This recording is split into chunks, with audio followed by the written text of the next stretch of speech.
الله نحمده ونستعينه ونستغفره ونعوذ بالله من شرور أنفسنا ومن سيئات أعمالنا من يهده الله فلا مضل له ومن يضلل فلا هادي له واشهد أن لا إله إلا الله وحده لا شريك له واشهد أن محمدا عبده ورسوله أما بعد فأعوذ بالله من الشيطان الرجيم بسم الله الرحمن الرحيم قل يا أهل الكتاب تعالوا إلى كلمة سواء بيننا وبينكم ألا نعبد إلا الله ولا نشرك به شيئا ولا يتخذ بعضنا بعضا أربابا من دون الله فإن تولوا فقل اشهدوا بأننا مسلمون. آیات قبلی الله تبارک و تعالی دلایل یا استدلالات مسلمانان را در مقابل اهل کتاب ذکر کرده بود. نصارا را دلایل خیلی تفصیلی در مورد از اینکه عیسی علیه السلام بنده الله و رسول الله است و ابن الله یا عین الله یا سیوم الله شدن نمیتونه. حالات تفصیلی عیسی علیه السلام و حتی از مادرش قرآن کریم ذکر کرد که کلش دلیل بالای ازی بود که عیسی علیه السلام اله شدن نمیتونه. بعد از اینکه و دلایل نپذیرفتن، الله تبارک و تعالی پیغمبر خدا امر کرد که دعوت به سوی مباهله بده. مباهله ای بود که هر دو جماعت یک جای شود، هر کس که در راه باطل باشد بد دعا بکنه کلگی دستجمی که هر طایفه‌ای که به باطل است از بین بره.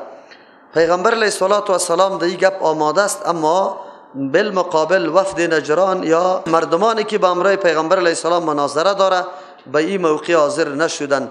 این دلیل حقانیت یا سند حقانیت دین مقدس اسلام است و پیغمبر علیه السلام در میدان آمده میتونه، اما مخالفین آمده نمیتونه. این دلیل حقانیت یک نظام میده. پس از اینکه توسط مباهله این مردما در میدان حاضر نشد، معلوم شد که مردما در دلشان امی یقین پیدا شد که دین پیغمبر حق است. اگر ما در میدان برایم حتما ما هلاک و برباد میشیم. یک نوع تاثیر نظام اسلام در قلب ازیا پیدا شده.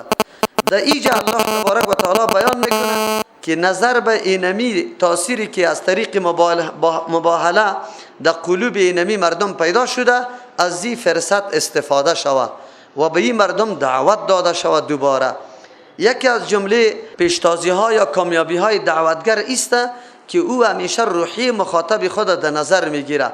هنگامی که توجه مخاطب پیدا میشه برای شنیدن کلام و سخن اینمی آدم دعوتگر، این دعوت خود شروع میکنه. تا وقتی که میفهمه که آدم حتی توجه به سخنم نمیکنه، این دعوت خود آغاز نمیکنه، چرا که او آماده برای شنیدن کلام تو نیست. از همون خاطر قرآن کریم یک درس دعوت بر ما میده. به مردم در مورد سخن گفته شود که او مردم سرش قناعت بکنه و هنگام سخن گفته شود که آماده شنیدن سخن تو باشه. از او خاطر یک نوع پذیرش یا تاثیر در ذهن امی مردم توسط مباهله پیدا شده بود. امی دستی الله تبارک و تعالی پیغمبر خدا امر کرد که اینی پیشنهاد برش بکو. یک موضوعی شد. دوم موضوع است یکی از جمله مهارت یا هوشیاری پیغمبر علیه السلام، خصوصا در میدانی که انسان دچار بسیار مشکلات شود و دست و پنجه را با تمام مردم نرم میکنی، اینجا ضرورت به یک نوع پشتیبانی ها وجود داره. پیغمبر علیه السلام سری تاکتیک هایی که نظر به اصطلاح امروزی و سری برنامه های خیلی سازنده و هوشیارانه پیغمبر علیه السلام که در زندگی جنگی خود انجام داده، دنیای امروز سرش تحقیق داره، دانشمندای امروز سرش بحث میکنه که پیغمبر علیه السلام چطور یک شخصی است.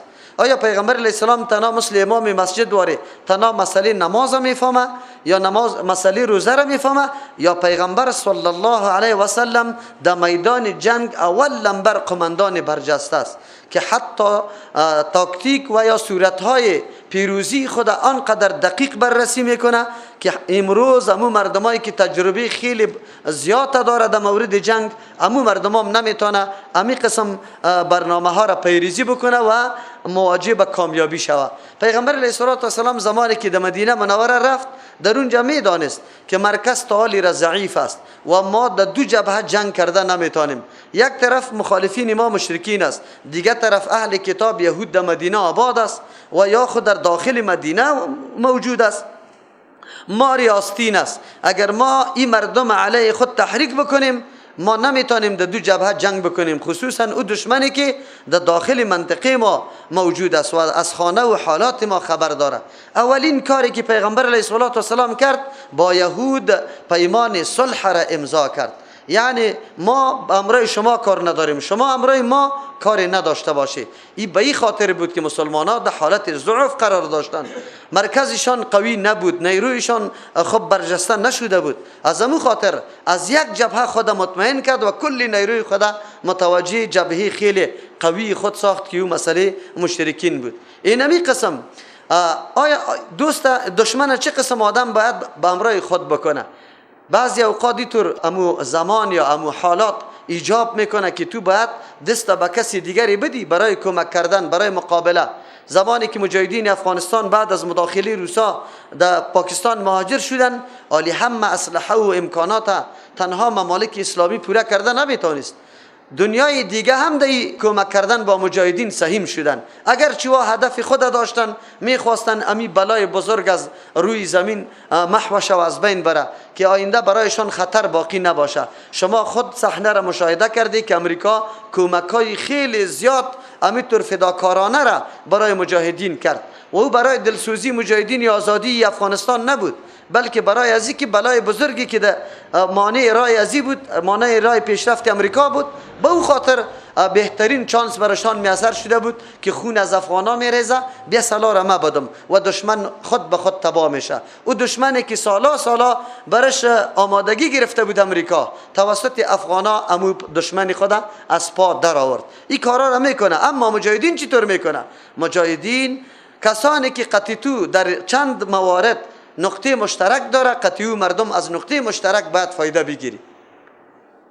در مقابل دشمنی که از هر نگاه بری تو دشمن است، هیچ نقطه مشترک قطعی امرای تو نداره و یک کسی است که بسیار موارد نقطه مشترک امرای تو داره، تو باید از این نقطه های مشترک استفاده بکنی. پیغمبر علیه السلام از امو خاطر با مختلف مملکت ها خطا را روان کرد و در او خطا اینمی آیتا: الله نعبد الا الله ولا نشرك به شيئا ولا يتخذ بعضنا بعضا اربابا من دون الله. این آیت در خطای خود پیغمبر علیه السلام نوشته کرده. با مقوقس پادشاه مصر نوشته کرده که حاتب ابن بلتعه رضی الله عنه را برده و همچنان دحیه الکلبی رضی الله عنه نامه پیغمبر علیه السلام به قیصر روم برده و در کدامشان فقط امی یک مطلب پیغمبر علیه السلام نوشته کرده بود.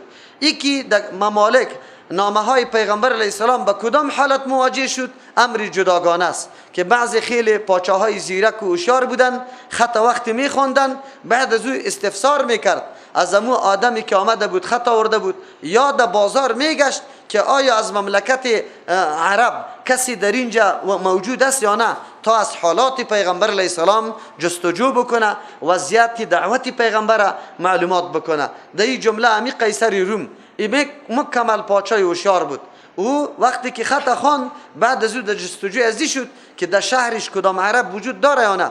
در اون زمان ابو سفیان که کلانترین دشمن در اسلام بود، در اون زمان در اونجا برای تجارت رفته بود. یک قافله عرب بود در اونجا. وقتی که قیصر روم او را طلب کرد، از حالات پیغمبر صلی الله علیه و سلم سوال کرد که از کدام نسب است. ابو سفیان دروغ گفته نمیتونست در اینجا. آیا آدم در بین مردم چی شهرت داره؟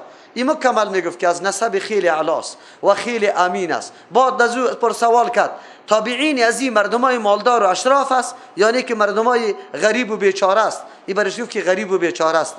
کدام امون نشانه هایی که پادشاه روم میخواست از ابو سفیان استفسار کرد، ابو سفیان همونطور بدون کم و کاست جواب داد. او گفت که بله یمو پیغمبری است که در کتابای ما وعده از او داده شده. حالی دیگه ضرورت به است که ما امرای ازی موافقه بکنیم نه مخالفت بکنیم. پادشاه حبشه را شما میبینی که او بالکل تسلیم شد، ایمان آورد و نه پیغمبر علیه السلام جنازه غایبانه از او را خواند و یک تعداد از مهاجرین ما را جا داد. یکی از جمله زرنگی بزرگی پیغمبر علیه السلام در میدان جهاد بود که عموم مجاهدین و مسلمانایی که زیر شکنجه کفار بود و را روان کرد در اونجا. از یک طرف حمایت مسلمانای غریب و بیچاره شد، از طرف دیگه توسط اخلاق و دعوت ازیا اسلام در مناطق گسترش پیدا کرد و خود به خود مردم متوجه گپ شد که اسلام کدام دین است. یقینا این زرنگی و مهارت امروز دانشمندای اروپا هم تایید میکنه و در مورد مهارت جنگی پیغمبر علیه الصلاة و السلام بررسی ها و کتابا نوشته کرده که پیغمبر کدام شخصیت بود.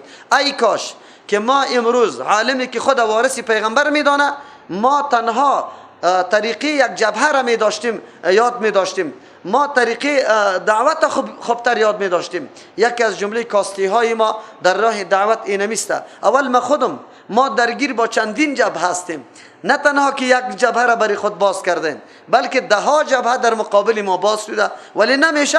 قرآن است بیان میشه، مجبور هستیم. هر فرقی که در قرآن مورد رد قرار میگیره ما مجبور هستیم که واضح بسازیم تا که مردم ما خوب واضح بشناسه که یقینا دشمن کیست و مانع ترقی و پیشرفت کیسته، این واضح شود. وگرنه پیغمبر علیه السلام در اوایل اسلام از این تاکتیکا کار گرفته بود و این نقطه مشترک است، خو لیکن در عین نقطه مشترک دعوتش خوب کوبیده میشه، هم یهود، هم نصارا و هم مشرکین عرب. این دعوتی است که از یک طرف نقطه مشترک شمرده میشه، اما از طریق دیگه یک رد صریح بالای این مردم است.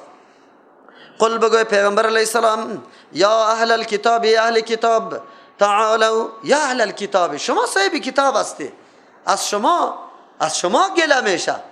شما اگر رای مخالفت را پیش میگیری و نمیپذیری دعوت مرا، از شما گله میشه. چرا؟ در مورد دعوت ما شما آشنایی داری، چرا؟ صاحب کتاب هستی و در کتابایتان در مورد دعوت ما مکمل معلومات داده شده، در مورد صفات ما برای شما در کتابایتان بیان شده، در مورد حقانیت نظام ما در کتابای شما یک نص نیست بلکه نصوص موجود است.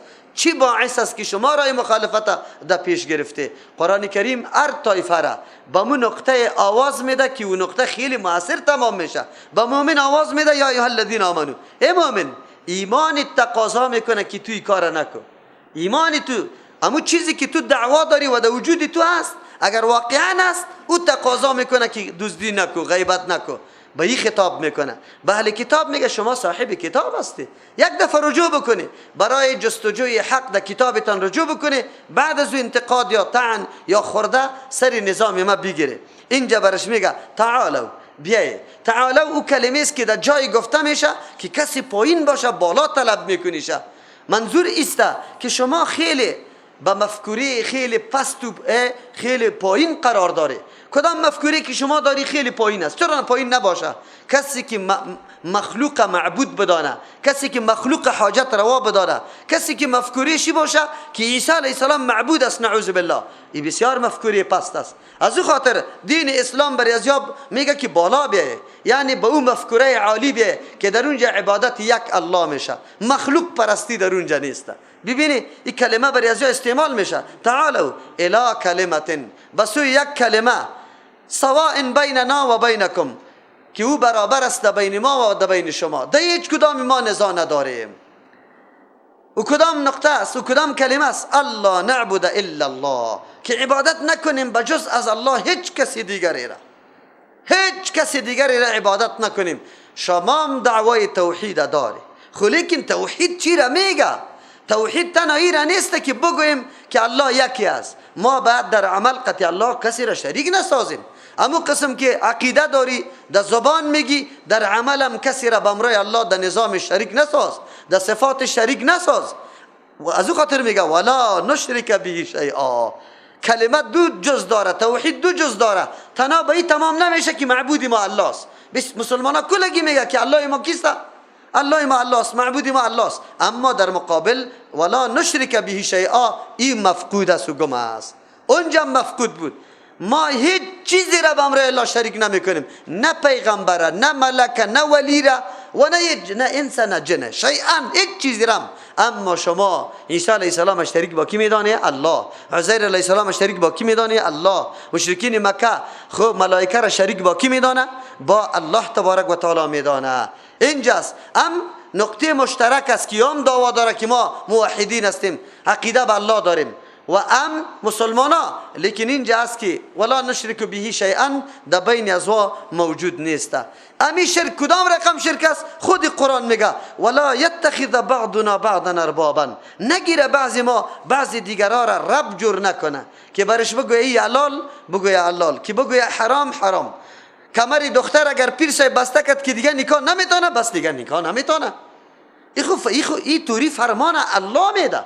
یک چیز حلال حرام ساختن این کاری الله است. پیغمبرم حلال حرام ساختن نمیتونه، حرام حلال ساختن نمیتونه، حلال حرام ساختن نمیتونه. پیغمبر بیان کننده تحلیل و تحریمی کیست؟ الله تبارک و تعالی است. لیکن علمای یهود وقتی که میگفتن این چیز حرام، بس دیگه مردم میگفت حرام بدون از اینکه مراجعه بکنه که الله حرام کرده یا نه. اگر علما میگفت حلال، بس حلال بود. عدی ابن حاتم رضی الله عنه صحابی جلیل القدر سوال نصرانی بود، اسلام آورده بود. زمانی که پیش پیغمبر علیه السلام آمد، امی صلیب گردنش بود. پیغمبر علیه السلام برش گفت القی وثنک، دور بندازی این بت تا، این بت است، ای که تو در گردن آویزان کرده ای تعظیم ازیره میکنی، اینمی بت است، اینی نمایندگی پرستش میکنه. او طرف انداخت.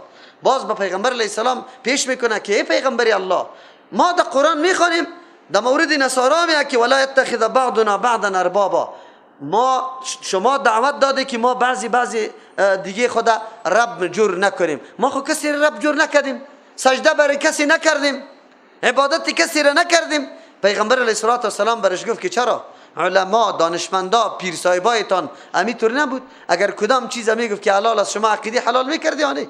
بدون از مدرک و دلیل و سند. از خود میگفتن حرام، بس که میگفت حرام حرام، میگفتی حلال حلال.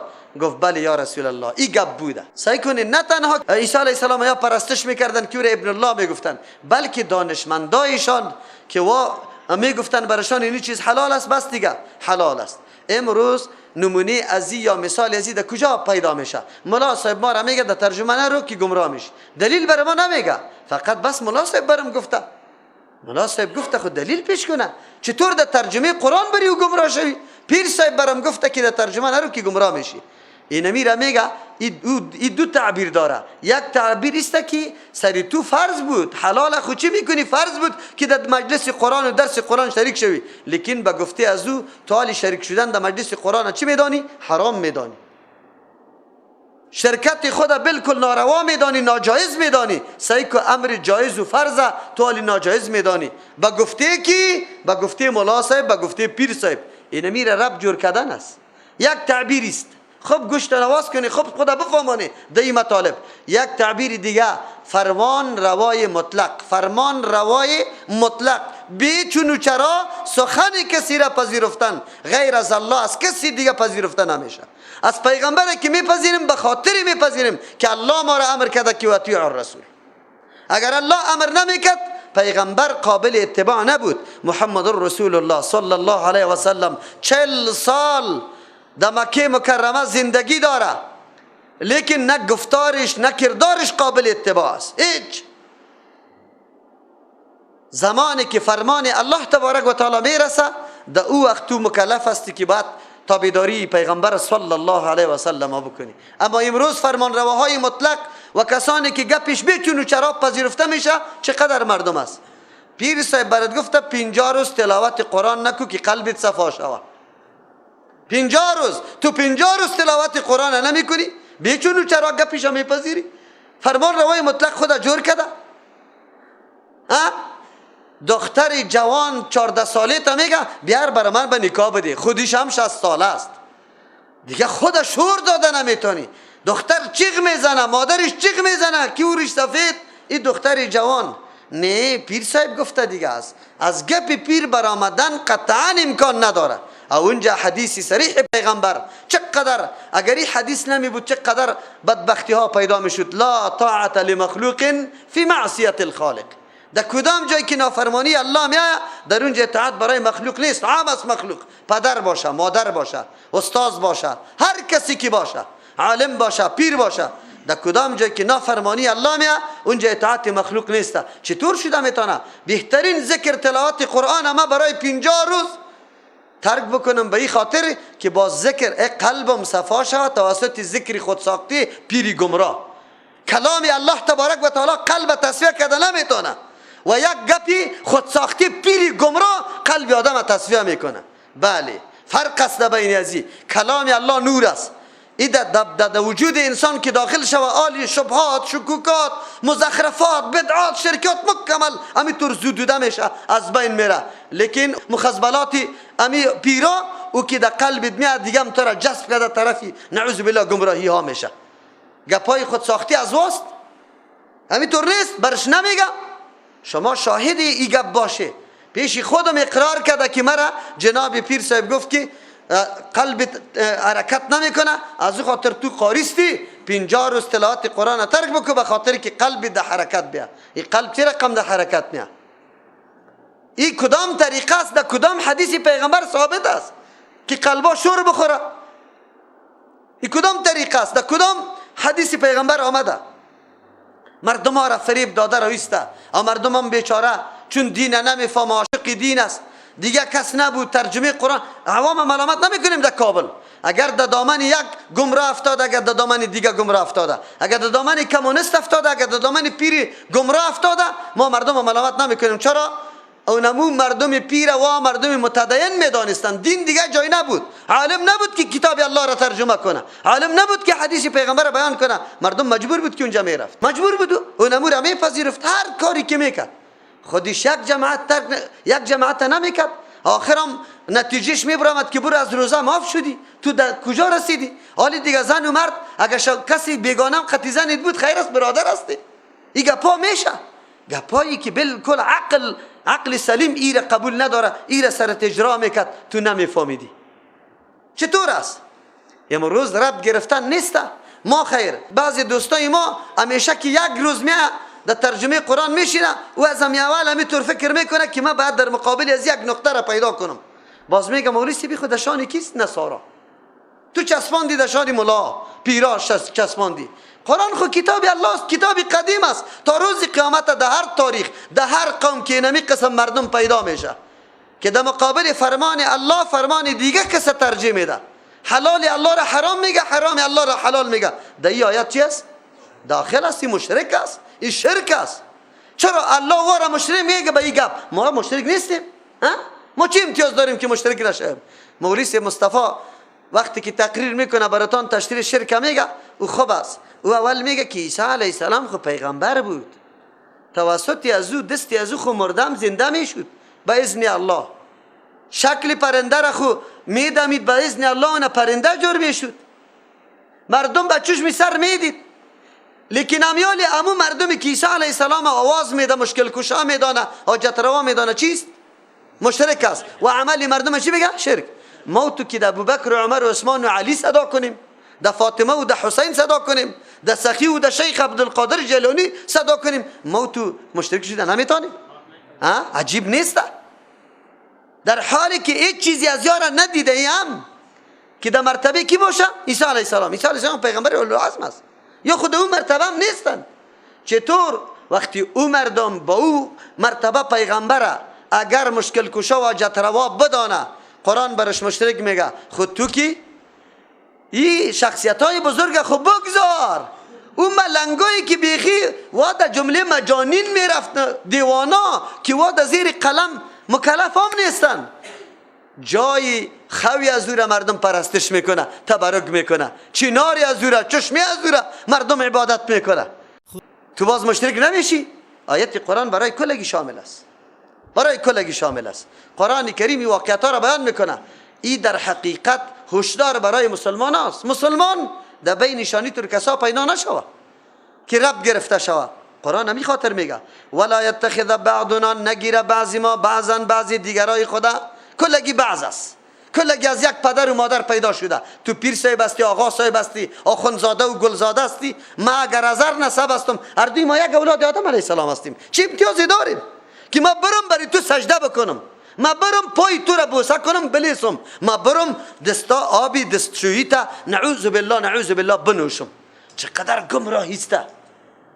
آیا در مرتبه ابوبکر رضی الله عنه بعد از پیغمبر علیه السلام در امت شخصیتی هست که برسه؟ بگوی شما. عقیده اهل سنت والجماعت است که بعد از پیغمبر صلی الله علیه و سلم ابوبکر رضی الله عنه مرتبه بزرگ داره. اما کسی سند پیش کرده میتونه که دستی ابوبکر رضی الله عنه شسته شده و اخلاصمندایش در اصطلاح امروزی چی میگه؟ اخلاصمندیش است. این اخلاصمندیش خسته باشه، آبی دستیش چی کرده باشه؟ آیا در کدام مجلسی که دست شسته برای ابوبکر دستشوی علایده و کوزی علایده آورده شده؟ آیا دستش در ظرف چینی و طلایی و نقره‌ای شسته شده؟ امروز پیرای گمراهی که دین نمیدانه به الله قسم امی مردم عقیده توحید هم یاد نداره، امو مردم تو دستای شمیشوی بازور در دستشوی نه در ظرف چینی بعد از او در مردم نمیرسه تبرک گفته. تو کدام مسلمان هستی؟ ای در کدام دین است؟ چقدر مردم اسیر شده، چقدر مردم زیر بار آمده، مردم بیچاره مظلومه. این مردم ها چقدر حکومت های قوی میکنه سر این مردم. الله اکبر.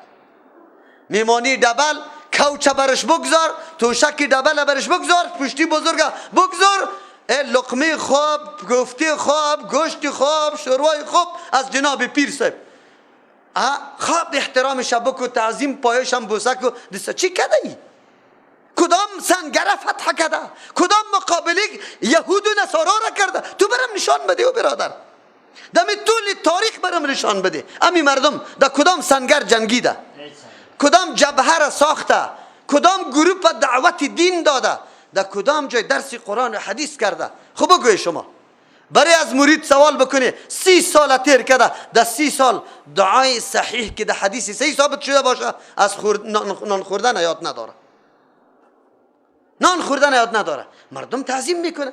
ما چرا قار نشویم؟ همین ملت مظلوم بیچاره نمیفهمه. تو حال یارا غلام جور میکنی، تو یارا بنده بری خود جور میکنی که بندگی تا بکنه، بری تو سجده بکنه، او بریشی هدایت میدی که وقتی در پیش میای باز خود دیوانگک پرتو، خدا او طرف ملاک بزن، لنگید یک طرف بره، پای دیگه طرف بره، سر دیگه طرف بره. این کدام دین است؟ این کدام پیر است؟ آخر سری ملت مظلوم تا کی قدر شکنجه، تا این قدر اسارت؟ بی دوستا، بی برادر و خواهرا باز با کتاب الله بشینه که کتاب الله کتاب پیام آزادی است. تو را آزاد میسازه، تو را فقط دعوت به بندگی یک الله میده. الله نعبد الا الله، فقط پرستش و بندگی برای کی بکنیم؟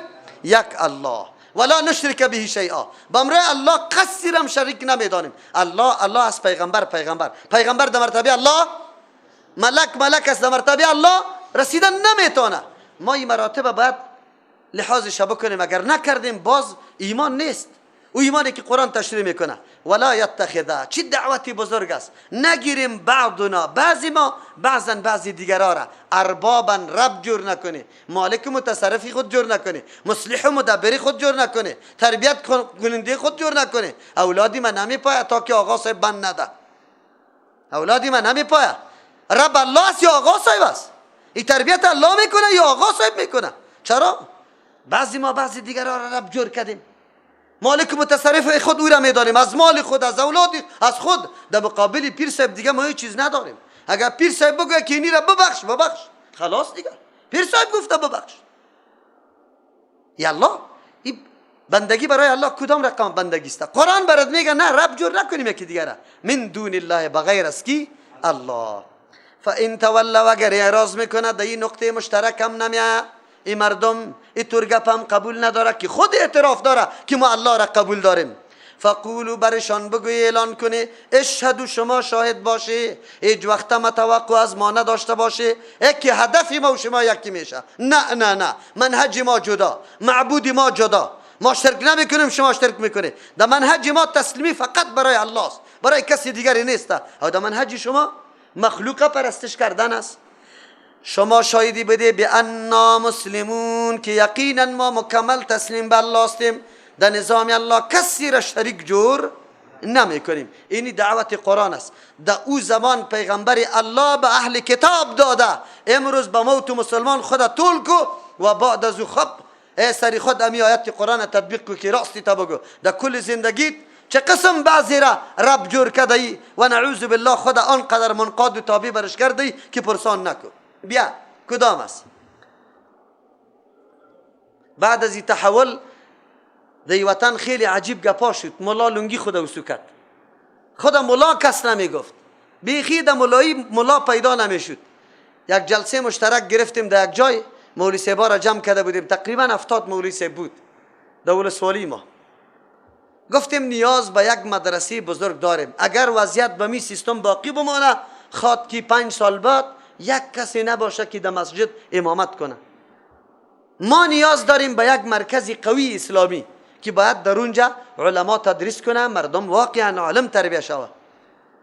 اعتراض کل علمای محترم می بود که مدرسه خو بری خود امکانات کار داره، این امکانات از کجا شود که حالی خو هیچ جای نیست، امکانات نیست، از کجا ما ایره تامین کنیم و مدرسه را آباد کنیم.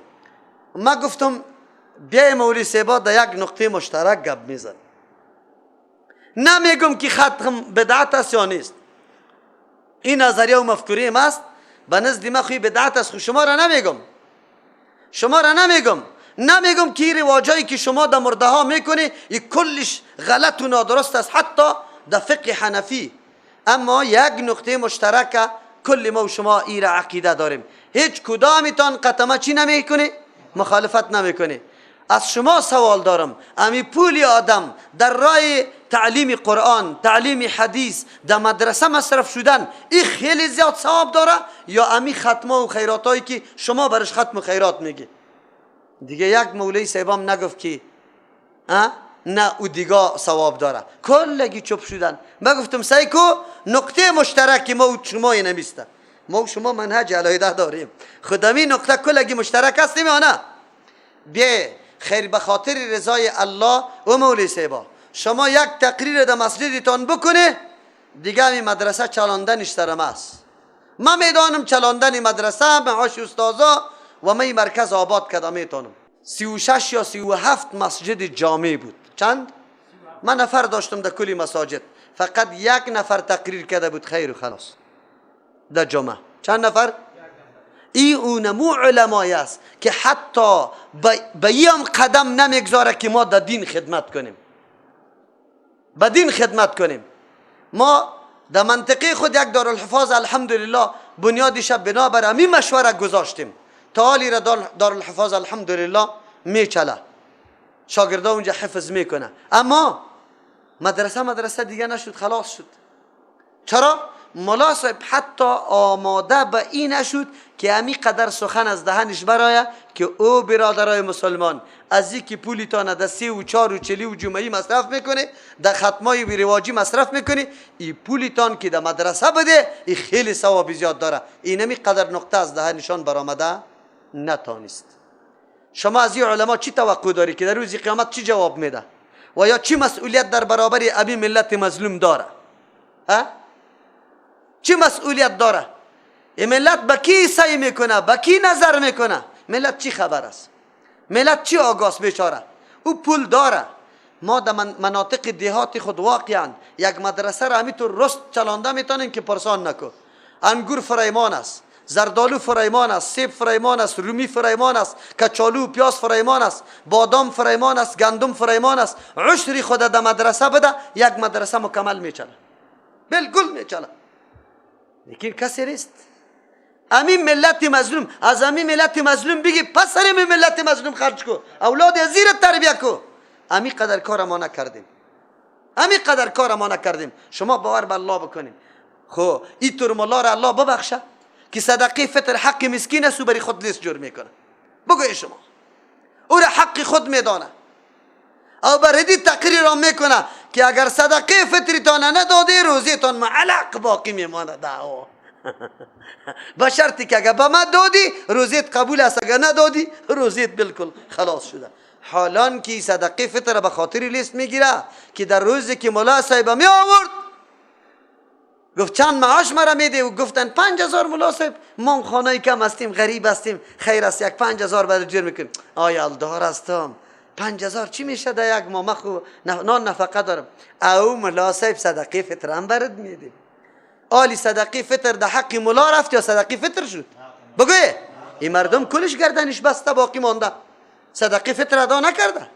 بعد از او باز یک نونوک میکنه، باز نونوکی کت مولا صاحب باز چی میگه برش؟ ما والا نه مردم ما بسیار خوب مردم است، بسیار قربانی میکنه، پوستای قربانی ماست. دو باز یک کمی نونی میکنه، چی میگه؟ مولا صاحب مردم ما بسیار خوب متدین مردم است، پنجشنبه در پنجشنبه ختم است. در ختم هم یک چیزی برات میشه. باز میگه یک تا میمورم. دل اسقاط هم یک چیزی میشه. خیر است، کلی چیزها را فقط حق ملا و وعده داده در روز اول، یا حق الله را ادا نکرده. خب ملا صاحب نمیگه که او مردم صدقه فطر که به ما دادی خود صدقه فطرتان نمیشه.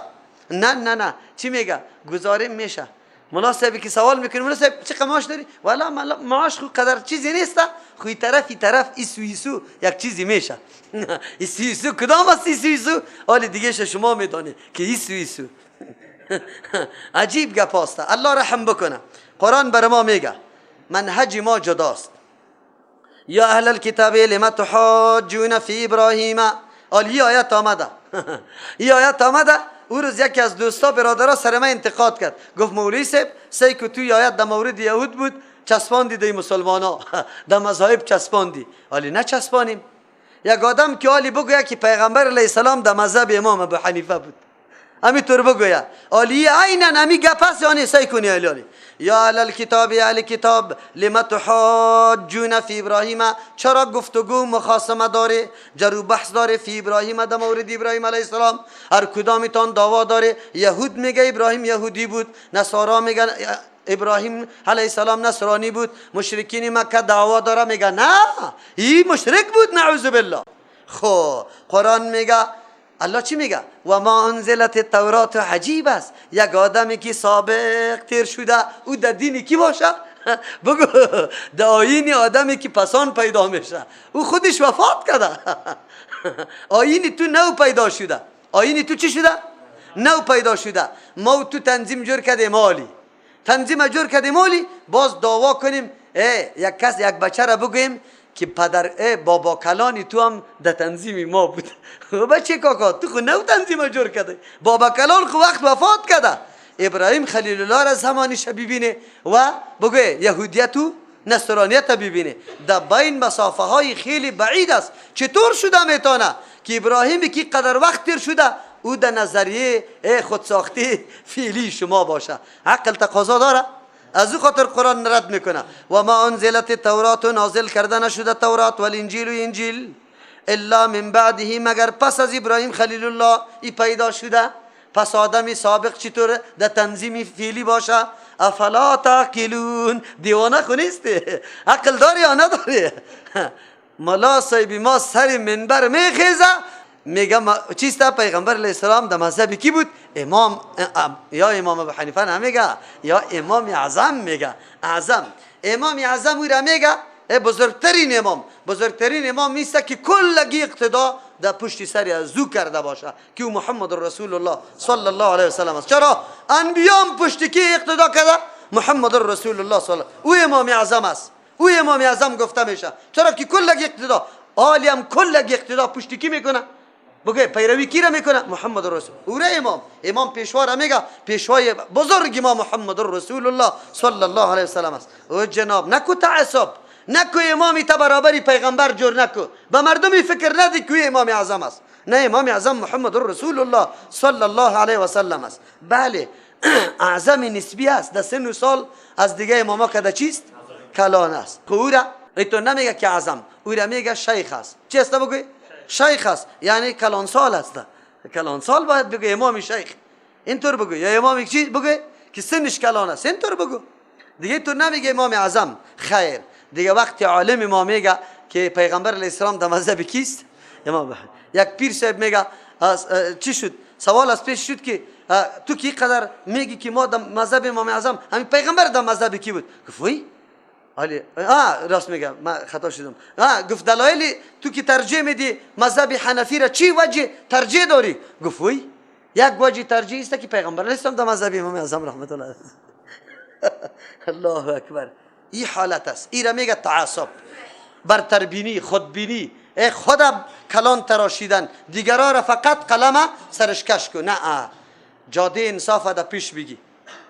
در کدام نقطه که تو امام ابو حنیفه رحمت الله علیه را تعظیم میکنی، محترم میشماری، گپش قدر میدی، خودش قدر میدی، امون نقطه در امام شافعی موجود است، امون نقطه در امام مالک هم موجود است، امون نقطه در احمد ابن حنبل هم موجود است، امون نقطه در هزارها عالم دیگه هم موجود است. تو امام ابو حنیفه را به این خاطر تعظیم میکنی که این خدمت دین کرده، این تلاش کرده مسائل بر ما آسان بکنه، از قرآن حدیث بکشه. این به خاطری که پیرو قوی سنتی کی بود؟ رسول الله صلی الله. شرح کننده تعلیماتی کی بود؟ پیغمبر علیه السلام. این نکته ها باعث تعظیم امام ابو حنیفه شده. امین نکته ها در هزاران علم دیگه موجود است. چرا تعصب میکنی؟ نکو. با کلگی احترام قائل شو، تعظیم قائل شو با کلگی. و اینطور فکر نکنی که امام ابو حنیفه رحمت الله علیه معصوم است، امام شافعی رحمت الله علیه چیست؟ معصوم است، احمد ابن حنبل معصوم است، امام مالک معصوم است. عقیده کو که غیر از محمد رسول الله دیگه کس معصوم؟ ابوبکر معصوم، عمر معصوم، عثمان معصوم، علی معصوم که خلفای راشدین است و معصوم نیست، در اجتهاد خود خطا شده. آیا در کدام جایی که این خلفای راشدین خطا شده ما در قدم خلفای راشدین قدم مانده میتونیم؟ رفته میتونیم؟ قبول داره؟ خیر، چرا از دیگار قبول داریم؟ از دیگار چرا قبول داریم؟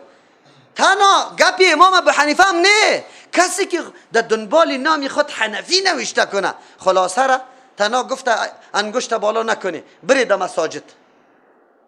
به میلیون ها نفوس این سنت رسول الله را مکمل کشته از بین برده به خاطر یک قول خلاصه که مصنفش هم گنگ است، معلوم نیست.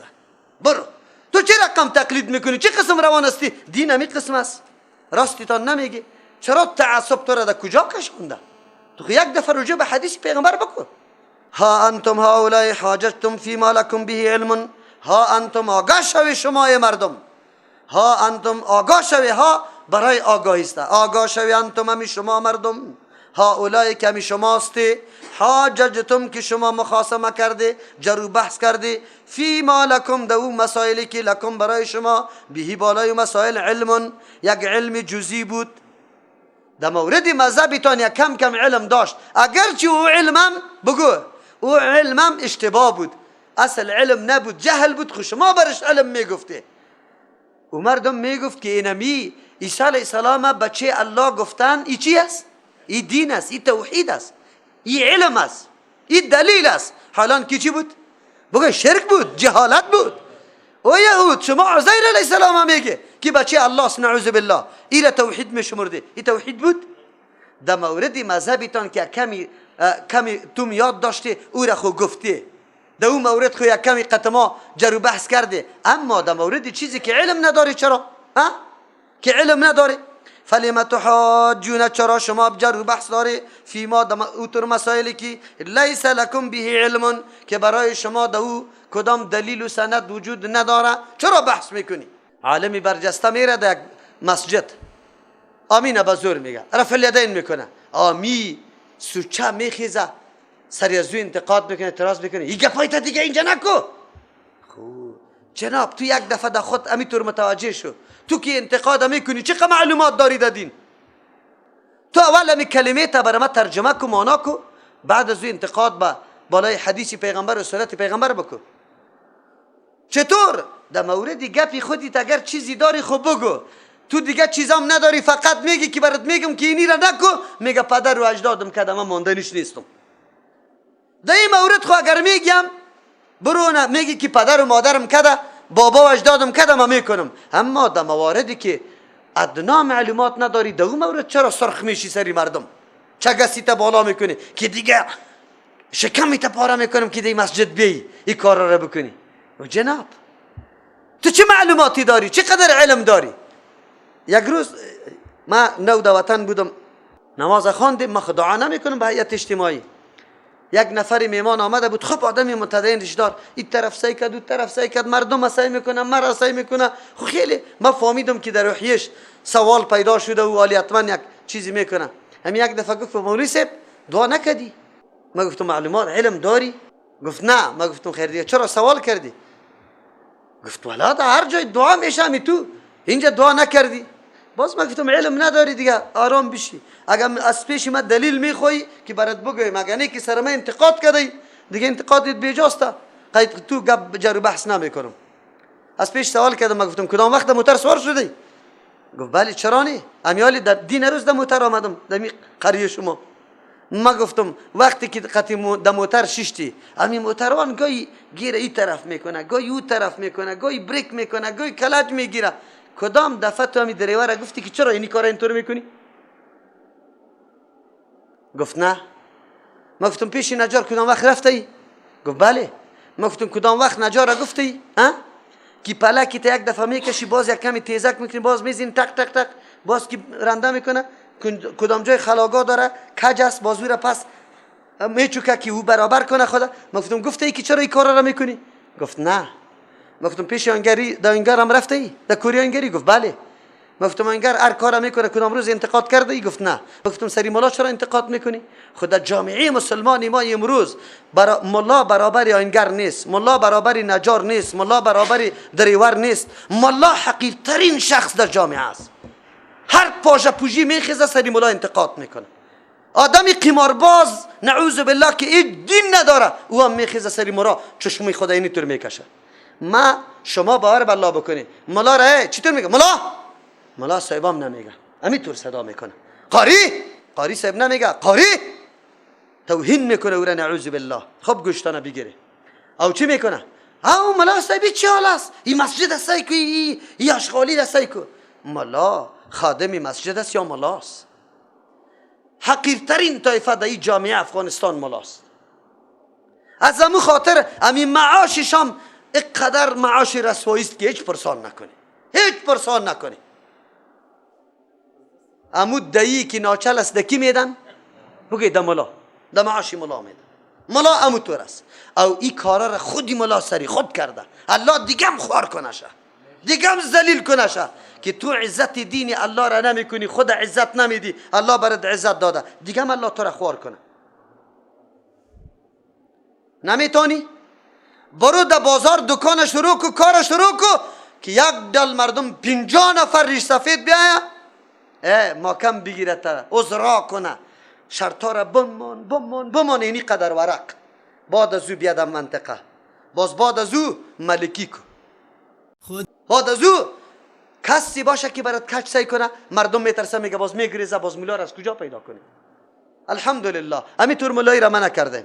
این طور مولایی کردیم که ریش سفیدا از یک قوم آمده بود. این مثال خو ما قطعی در یک منطقه رفتم میگه برای ما پروتکل بده، یک قرارداد بده، یک خط که در سال آینده قطع ما در منطقه ما بی. الحمدلله این را شکر الله را میکشم. مردم خود میره عذر میکنه به مردم که مرا مولا بگی، نمیگیره. یک منطقه ما تنها برای یک خطیبی خود 1 لک افغانی را گرفتیم. چند؟ ای که گرفتم باز نگرفتم جدا مسئله است. تعیین کردم، قبول کردن مردم، آماده شدن. مولای زبردستی یک ساله ما امو زبردستی از 40,000 زیاد معاش 5 وقت تو خطابت دیگه معاش نداشت. من تنها برای خطیبی چند معاش تعیین کردم؟ 1 لک. مردم آمد مجبور شد مرا برد، میخواست او مردم مرا ما گفتم در سال آینده اول شما مرگ مرا ضمانت کنی بعد از او براتون کاغذ میدم.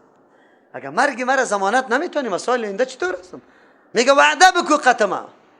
ما گفتم وعده اینطور وعده میکنم که اگر زمینه مساعد شد خیرم بود باز دیگه خامخا قی شما این تو نیستم که من خدا در بند شما تار بسته کنم. این تو نمی باشه. چیست؟ عالم خودش خدا میترسه امی ادنا گپ زده میگه مرا میکشه. او مولا صاحب بیا برو کار کو، اولید دست به اولید دست پیدا کو که بسیار مزه داره. به اولید دست پیدا کو باز بعد از تو بی قدری تا که مردم پیشی تا آمده رایسته. در ولسوالی خدمت تقریر میکردم خو من خو بسیار کارا کردم، چوب فروشی، کچالو فروشی، اجاره گرفتن، زغال فروشی، این کارا را کردم. ما آرام ننشستیم. باز در روز جمعه در مسجد جامع ولسوالی تقریر کردم. ما گفتم ما مردم مولا را خوب معاش بدی و عزت شب کنه. اگر مولا در دکانداری آمد کلگی از مولا سعودا میگیره از شما نمیگیره. اونجا گپی بود میگه کلگی چوب فروشا شکایت کرد گفت مولوی صاحب چوبای تو فروخته میشه از ما میمونه. ما گفتم سعی کنی مولا را در مسجد نگاه کنی نمانه در کار. اگر در کار ماندی دیگه کارای شما فلج میشه. این را یاد داشته باشه. چرا مولا به انصاف کار میکنه، به تقوا به اخلاص کار میکنه، مردم پیشش میره. دیگه شما علما اینطور بکنی. یک تعداد علما را گفتم بیای کار کنی، نکنی. اینطور فکر نکنی که می رزق ما در دستمال گلیسی کالایت بسته باشه قریه به قریه بگردی که سرسایه کجاست و هر جایی که مرده شوه تو میگی که امو سابق نقل میکرد میگه دود چی موی دود کرد رسید دیوار رسید، حالی تو موی دود میشه در جنازه حاضر هستی و تو نشو. خدا توهین نکو، خدا تحقیر نکو. این کتاب الله را که تو میخوانی، حدیث پیغمبر را میخوانی، این علم عزت است، علم ذلت نیست.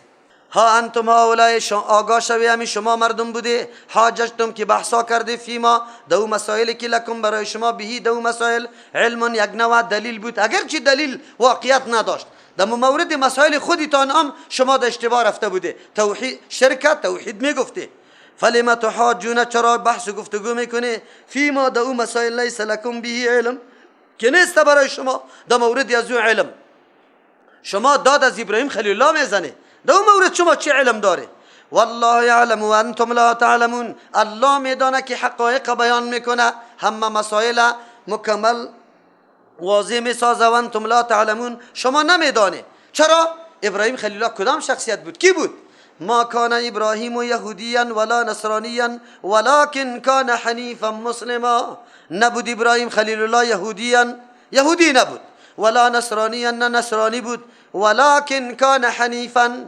صفت ممتاز ابراهیم خلیل الله که در قرآن شهرت به سزای داره حنیف بودن عزیزتا. چی است بگوی؟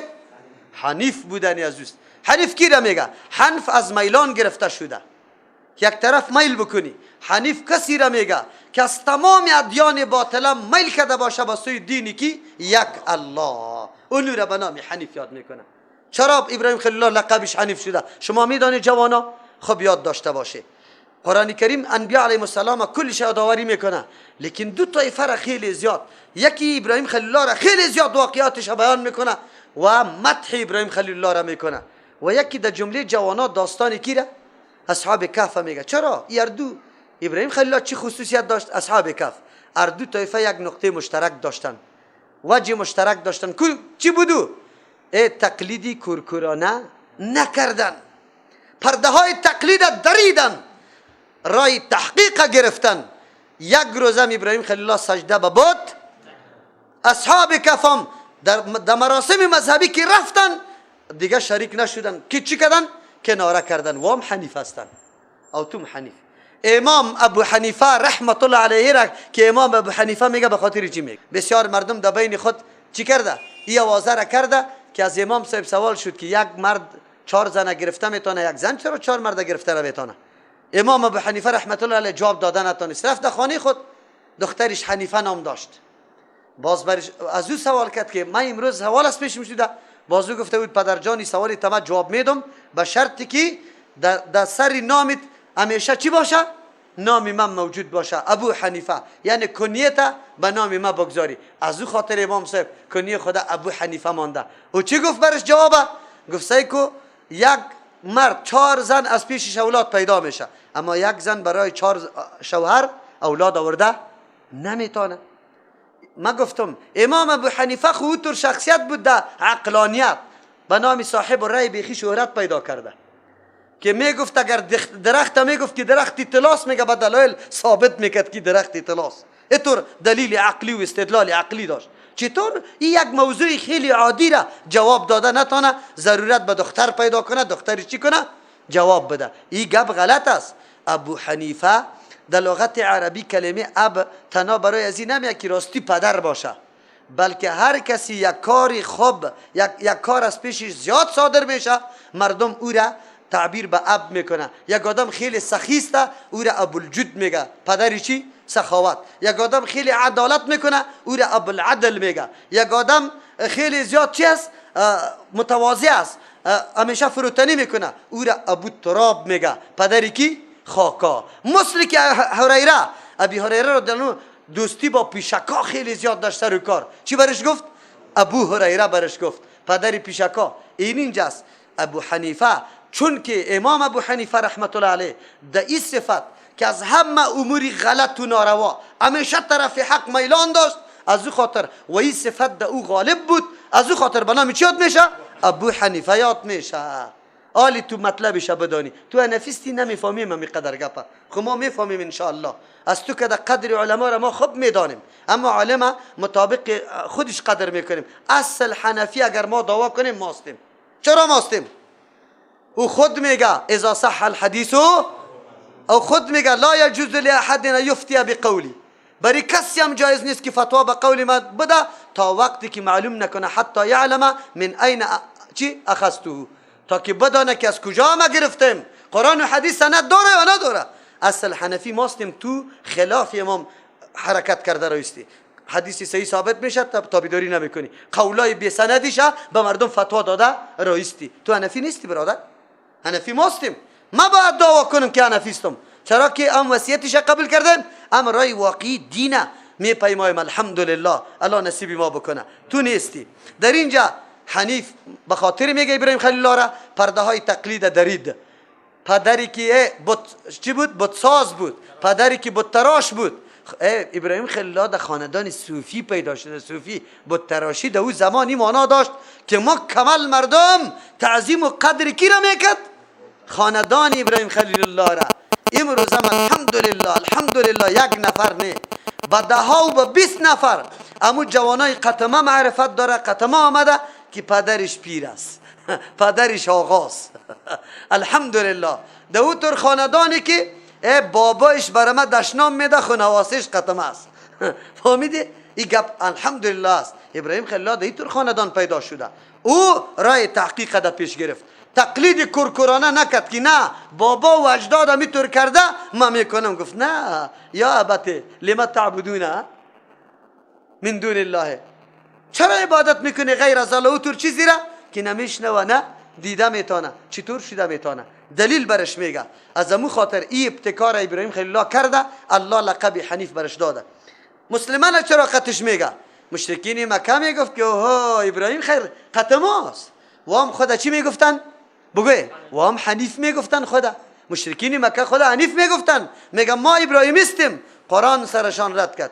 مسلمان ابراهیم خلیل الله مسلمان بود، مکمل تسلیم به نظام الله تبارک و تعالی بود. چرا؟ به خاطری که او به ادیان باطل قطعا همکاری نکرده، سجده نکرده. او شما خود تسلیم به الله نیستی، بلکه به بتاستی. نظرایتان به نام بتاست، حاجتایتان از بتا میخواه. و ما کان من المشرکین، نبود از جمله کی مشرکین. او خود مشرک نبود که شما دعوا داری. خیر کی عالی کی است که خیلی لایق است که او ادعا بکنه خود ابراهیمی بگوید، حنیفی بگوید؟ کدام مردم است؟ قرآن واضح میکنه. الله بکنه که صفات در ما و شما پیدا شود. خو یک دفعه در این ترازو خود طول میکنیم که یقینا در نقش قدم ابراهیم خلیل الله رفتیم یا نه. ان اول الناس بابراهیم، یقینا اولاترین لایقترین سزاوارترین مردم به ابراهیم، به ابراهیم علیه السلام که دعوا بکنه که ما ابراهیم استیم. للذین، هم مردم یستبعوه که تابعداری ابراهیم خلیل الله را کرده. تابعداری ابراهیم خلیل الله را کرده هم مردم است. نکته را میگم براتون. و هذا النبی، اینمی پیغمبر علیه السلام است که محمد رسول الله صلی الله علیه و سلم است. والذین آمنوا، کسانی که ایمان آورده یا لایق هستند که یا نسبت خدا به ابراهیم بکنه. والله ولی المؤمنین، الله دوست کارساز مؤمنان است. مؤمنان را الله امورش جور میکنه. در میدان کامیابی را نصیب کی میکنه؟ الله مؤمنان میکنه.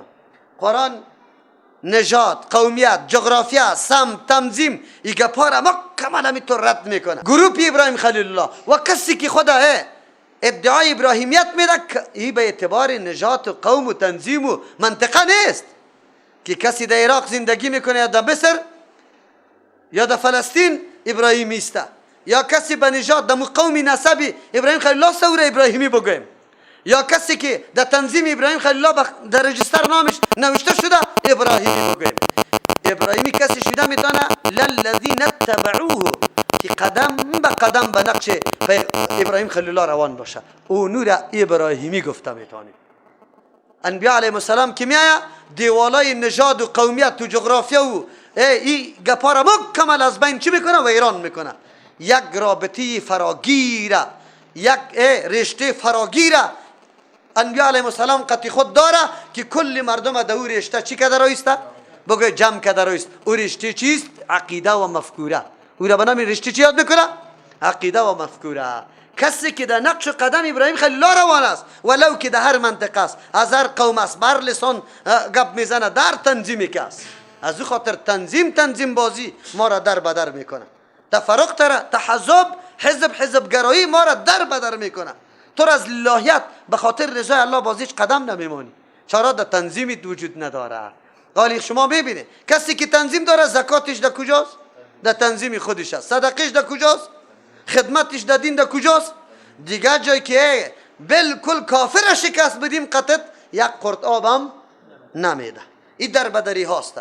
انبیاء علیهم السلام برای محو اینمی حزب گرایی ها آمده. از همون خاطر ما در یک تنظیم الحمدلله نیستیم. دعوت های قدر زیاد شده که هیچ پرسان نکو. هر کس میگه ما میگیم ما در تنظیم کیستیم؟ الله جل جلال. نام ما مسلمان است. سلفی که بعضی وقت میگیم این تنظیم نیست. خب دین الله را به مفهومی که سلف عمل کرده امو رقم ما و شما چی کنیم؟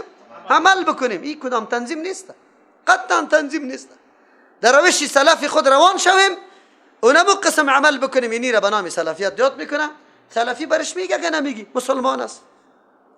اینجا حنفی کسی است که تابعداری و به نقش قدم ابراهیم خلیل الله روان شده باشه. ما ملا صاحب یک کاری خوبه که در کل عمر خود کرده، امی کار کرده. در مسجد که رفتیم در حالت طفولیت، ملا صاحب یک سه گوه بر ما یاد داد. اگرچه یک گپش غلط بود دیگه سه گپش درست بود. بنده کیستی؟ بنده الله و خدا میگه. تشریح نمیکرد بندگی را. فهمی قدر یاد داشتیم. امتی کیستی؟ محمد رسول الله. با ملت کیستی؟ ابراهیم خلیل الله. خب باز بعد از میگفت به دوستار کیستی؟ باز میگفت یک چهاریا را دوست داریم دیگه مسلمانا را کلش دشمن ماست. اینطوری میگفت. او صحیح نبود. اینالی وقتی که ما خود در ملت ابراهیم خلیل الله میگیریم، ملت بودن تقاضا میکنه که در نقش قدم ابراهیم خلیل الله قدم مانده باشیم. دیگه کارنامه ها و امتحانات و افتخارات ابراهیم بگذار. تنها در یک افتخار اولیش که او مقلد نبود، دین بابا و اجداد خود به رسمیت نشناخت، تحقیق کرد، بلکه به یک جان شروع به مقاومت و مبارزه کرد تا که بتا را هم بگوی شکستاند. ما امی قدر غیرت کردیم تالیده.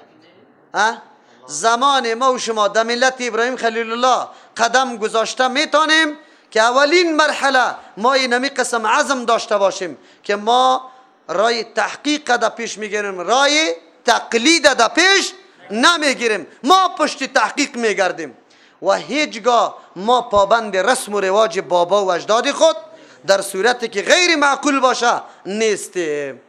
غیر معقول باشه نیستیم. ما الله ما را عقل داده، تفکر داده.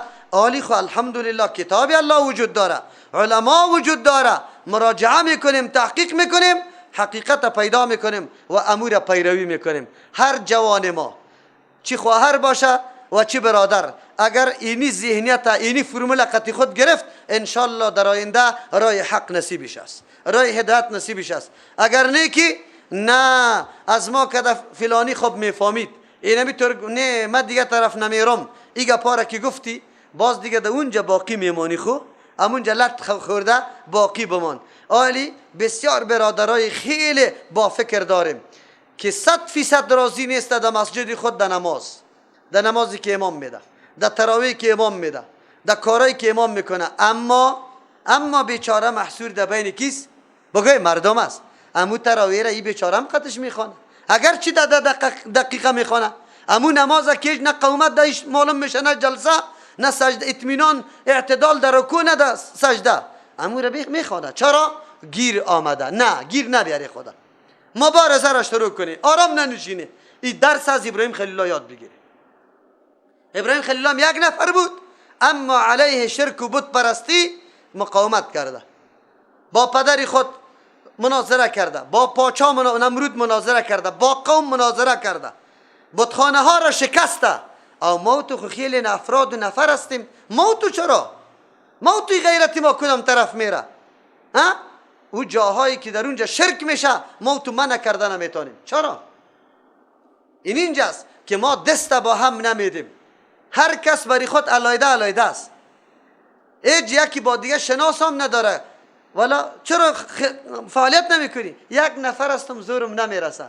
جناب سوال بکو، یک نفر نیسته. تو در کابل بیا، یک نفر در جمعه آمده بودوجه، پس در خانه آمد گفت مولوی صاحب می دلم بسیار سخت خوشوقت است.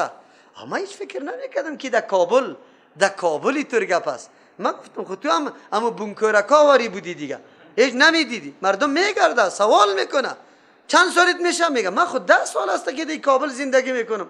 خب تو در این قدر سال کسی را نشناختی؟ از این معلوم میشه که تو قطعی هیچ کس رو کار نداری، هیچ دعوت نداری. اگر تو داشته باشی در یک روز مو جای مرکز پیدا کده میتونی. خب چیسته که تحقیق نداری، توم تقلید کده ای، توم البته دونم خانه آمده ای. از ابراهیم خلیل الله اولین درسی که ما یاد میگیریم تقلید کورانه جایز نیست. تحقیق بکنی، خود براسانه، دلیل پیدا بکنه، به استناد یک کار بکنه، در غیر از او درست نیست. اینی صفتای ممتاز ابراهیم خلیل الله بود. الله نصیب ما و شما بکنه. اگر ما و شما دیگه امتیازاتیشه، ابراهیم خلیل الله خیلی نبود. خاندانی بسته از زن گرفته تا اولاد مکمل تسلیمی کی بود؟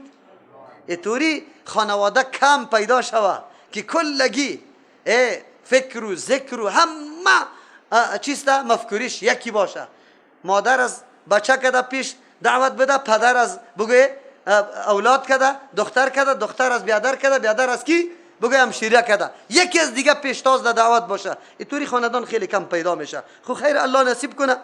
و ما کان من المشرکین للذین ان اول الناس یقینا سزاوارترین مردما، لایقترین مردما به ابراهیم، با ابراهیم خلیل الله که دعوا کنه، خود ابراهیمی معرفی کنه.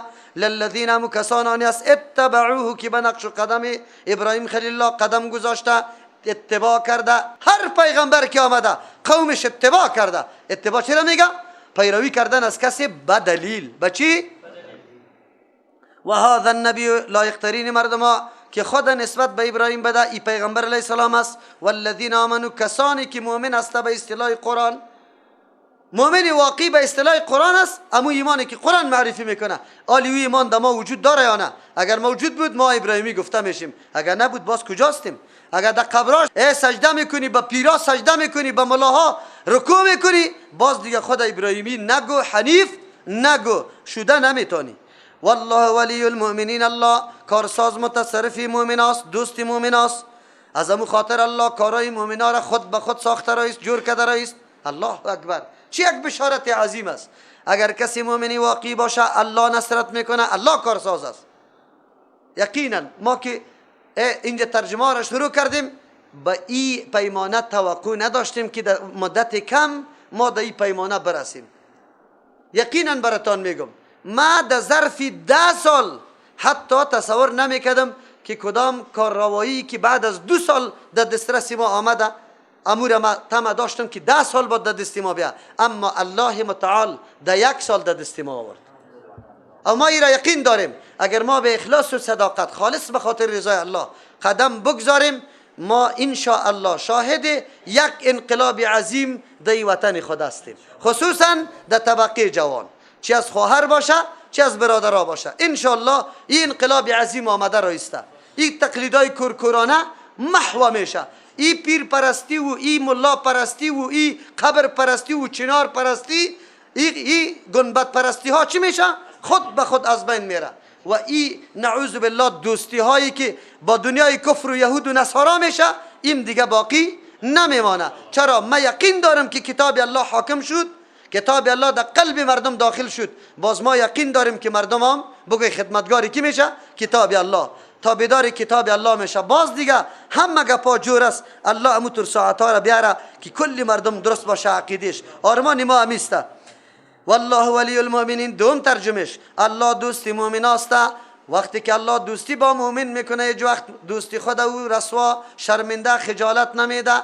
اگر مؤمن قدم میمانه برای خدمت دین الله، الله از اینکه بسیار غیرتی است الله برش میکنه عزت میده. ما به چشمش مشاهده کردیم. ودت طائفه من اهل الكتاب، الله معرفی میکنه یهود بشناسشه. یهود امروز یهود نیست، در زمان پیغمبر علیه السلام هم یهود بود. بزرگترین دسیسه کارا، بزرگترین فریبکارا، بزرگترین دشمن ماری آستین کی بود؟ و امروز که هر قدر عوامل تفرقه را مشاهده میکنی در رأسش کی قرار داره؟ یهود قرار داره. امروز 2 فرقه بزرگ که تقسیم شده شیعه و سنی، عاملش کیست؟ عبدالله ابن سبای کیست؟ یهودیست. با کدام عنوان ملت پاشان کرده، تیت کرده، متفرق ساخته. اینمی قسم تلاشای دیگه هم داره. مذاهب خو جور کرد، آلی در بین مذاهب دیوبندی و بگوی پنجپیری و بریلوی و بگوی دیگه شا صوفی و ایگا پارا. باز در بین طریقه هم این طریقه هاستا. 4 طریقه خو مشهور بود به نام چی؟ بگوی آلی دیگه هر جناب پیر صاحب کی نام داره طریقه را چیسته؟ آلی به نام از او مریدایش خدا به لقبی همو پیر میکنه. در بدر چی شدیم؟ امی مردم ها یکی با دیگه خود جور است. از شما سوال میکنم، یا میگه نقشبندی از ابوبکر رضی الله عنه مانده، قادری از عمر رضی الله عنه، همینطور میگه گمان میکنم، سهروردی از عثمان رضی الله عنه، او چی چشتی از علی رضی الله عنه مثلا. یا میگه خیر چرا ما بینتون یکی دیگر رد میکنی؟ چرا در بینتون نمیطور کارد و چیسته گوشت هسته؟ وقتی که 4 طریقه از 4 یاری پیغمبر آمدن، یکی بالای دیگه باید اعتراض نکنی. آلی دو پیر با هم جور هستن، یکی دیگه خدا کافر میکشه، یکی دیگه خدا. عجیب نیست؟ یاد داشته باشه این تفرقه ها از کجا آمده. قرآن براتان معرفی میکنه که دسیسه کارای اول از کیست. این کارا را کی به مردم تعلیم داد و کدام مردم است؟ قرآن میگه ود طایفتون. بله قرآن کتاب انصاف است، این طورم نمیگه کلگیشان، نه. بعضی مردم ها در بین یهود بسیار مردم مخلص و مسلمان هم پیدا میشه، مثل عبدالله ابن سلام رضی الله عنه. او را قرآن همینطور خوب میگه. قرآن قلم چلوپا را سر کلگی نمیکشه. ود طایفتون، دوست داره یک جماعت، امو جماعتی که خیلی کینتوز است با امرای اسلام، حسد دیرینه از سابق داره، اسلام نمیخواه شان شوکت ترقیشه، از او خاطر تلاش داره که حتما رای مقابله را آماده کنه. مقابله نظامی را از او زمان تعالی را نداره او نمیتونه، لیکن از راه های دیگه نفوذ کرده در بین مسلمان ها. رقم حالت ها را در مسلمان ها آورده. چی رقم یا دوست دارن؟ دوست داره یک طایفه از اهل کتاب، من اهل الکتاب، از اهل کتاب، لو یضلونکم، آرزو تمنای آخری شانی نمیسته. لو یضلونکم، اگر شما را گمراه بسازه، تلاشش نمیست، ارمانش نمیسته که شما را از دین چی بسازه؟ بیدین. زمان سابق تلاش میکرد که مردم نصرانی و یهودی شوه. خو آلی چیسته؟ آلی و پی بردن که مردم یهودی و نصرانی میگه مطلق بیدین بسازشه. بیدین نمیفهمی آلی؟ بیدین یعنی چی مانا؟ که شعائر اسلام خود یا نشناسه، پابند برش نباشه، نماز نشناسه، روزه را نشناسه، شراب و بگوی اصل برش یک رقم معلوم شوه، بی حجابی و حجاب یک قسم برش معلوم شوه. دمو سرحد مسلمان را رسانده آلی یا نرسانده؟ رسانده، بالکل رسانده. اینطور مردم امیال رمضان مبارک تیر شده خو یک روزه را هم نگرفته. دمی کابلتان سند دارم، ما برای ما زنگ زده شده، خواهرها برادر زنگ زده که زنم روزه نمیگیره، چطور کنم؟ و زن زنگ زده که شوهرم یک روزه هم نگرفته. اوطور مردم ها است. ایره میگه بیدین ساختن. این شبکه ها کلش برای بیدین است. تمام روز دمی رمضان مبارک شما چینلای خبیثه ببینه، از طرف مسلمان پخش میشه یا کافر. در افغانستان مسلمان است یا کافر و یهود و نصاراست؟ هندوها زندگی میکنه یا نه که افغانا زندگی میکنه؟ خود تمام روز در چینلایشان غیر از هندویزم، غیر از نعوذ بالله عکسای لچ و برهنه دیگه چیز است؟ شما خوب ببینید. یا باز خود مسلمان میگه او آجی صاحب خوش است که ما چینلی تلویزیون جور کردیم، خدمت به مردم کردیم. نه، خدمت به مردم نکردی، خیانت به مردم کردی، تو در بدر کردی. این تلویزیونای لعنت او برادر و خواهرها در رمضان قطعا پشت امو برنامه خوبش نگرده، امورم بند کنی بیخی، بالکل بند باشه. امی مای عبادت ما رم در بدر بکنه، امی مای عبادت ما رم نمیگذاره که امو خوب باشه. ای کلش دستیسه های کیست؟ یهود است. ود طایفه من اهل الکتاب، دوست داره یک جماعت از اهل کتاب، آرزو داره، تمنا داره، هدف نهایی داره. لو یضلونکم، اگر شما را گمراه بسازه. خو لیکن این آرزوها در زمان پیغمبر علیه السلام هم بود، امروز هم است. آرزوهایش در زمان پیغمبر قطع خاک یکسان بود. در زمان پیغمبر آرزوی یهود چی بود؟ قطع خاک یکسان بود، خاک ددانش بود، خلاص. محنت میکردن، حسد میکردن، اما در دست چیزی نمی آمد. چرا؟ وجیش میدانی خبر ندارن که اونجا شاگردای کیست؟ محمد رسول الله. درس از کی یاد گرفته؟ از محمد رسول الله. اونجا تربیت از کی یاد گرفته؟ از محمد رسول الله. او را تزکیه از طرف دست کی شده؟ محمد رسول الله. اونجا مجاهدین توسط کی ساخته شده؟ محمد رسول الله. شخصیت هایی که از جان تیر، از مال تیر، از اولاد تیر، از زن، همه چیز قربان خدمت کی؟ دین الله. و اینطور مکتب پیروی نکرده که مردم واره گشتانده بتانه. یکی از معجزه های پیغمبر علیه السلام است کسانی که در قلبش ایمانی راسخ داخل شده باز سندی نداره که بازگشته باشه و ایمان گذاشته باشه. سند داره؟ سمیه واره یاسر واره رضی الله عنهما که کشته میشه، در شترا بسته میشه. خباب ابن عرت رضی الله عنه واره در دار بالا میشه. خلیکن ایمان گذاشته؟ نگذاشته. آرزوهایش قطی خاک یکسان است، اما امروز آرزوهایشان قریب که به ثمر برسه. قریب است که به ثمر برسه. قریب به خاطر میگم ای برادرای و خواهرای جوانم، اگر امی درس قرآن و حدیث نباشه، امی تبلیغات دین نباشه، باز شما میبینی که حالت چقدر دیگرگون میشه. چقدر. خب انشاءالله ما علما را همی پیشنهاد داریم. ای علما نقطه مشترک داریم، در قرآن خو هیچ اختلاف نداریم، برو در مذهب اختلاف داریم، در قرآن خو اختلاف نداریم. جناب عالم صاحب در هر مسجدی که هستی درس قرآن بگو به مقتدیا، درس حدیث بگو به مقتدیا. اگر لا اقل خودت گفته نمیتونی، مانی مقتدیایت نشو که در مرکز قرآن خو بیایا، مانی نشو. بان که می خواهر و برادر در یک مرکز قرآن خود برسانه، گپا بشنوه که ما دشمن کی داریم، چی برنامه دارد دشمن، ما را چه قسم گمراه می سازه، ما را چه قسم سر ما فشار میاره، چه قسم حمله میکنه. بیایی که حمله ها را قرآن براتان نقشه های حملهش برای ما بررسی میکنه، بیان میکنه برای ما چی رقم حمله میکنه، ایران برای ما بیان میکنه. و ما یضلون، الله میگه گمراه نمیسازه الا انفسهم، مگر نفسای خدا. نفس خدا چرا گمراه میسازه؟ یا همیشه حسد و کینهشان علیه اسلام خیلی زیاد است. روز به روز تمام محنت و زحمتش برای پیدا کردن نقطه اعتراض علیه کیست؟ اسلام. شبهه پیدا کردن علیه اسلام. از همون خاطر کلی تلاش و کوشش به می خاطر است. از وقتی که هر روز تو نقطه خلاف علیه اسلام پیدا میکنی، بدبینی تو قطع اسلام چی میشه؟ زیاد شده میره نمیره؟ خیلی زیاد شده میره. که زیاد شده رفت بدبینی تو، تعصبی تام زیاد میشه. او انسان که تعصب کرد بدبینیش زیاد شد، باز در او رای حق امیدش هست که بگرده؟ او رای حق بپذیره؟ این مردم یک چانس خبرش بود. اگر شبهه اعتراض انتقاد نمیکرد، بدبینی نمیداشت، حسد نمیکرد، تعصب نمیکرد، یک چانس داشت که یک روز از سخنان گوهربار پیغمبر صلی الله علیه و سلم متاثر می شدند. اما یا در جبهه مقابل دور قرار گرفت. هر روز سنگر اسلام فیرکو. اسلام که پیشرفت کرده میره، او هم پشتی سر رفته رو عقب نشینی کرده رفت. بالکل از پذیرفتن حق چی شدن؟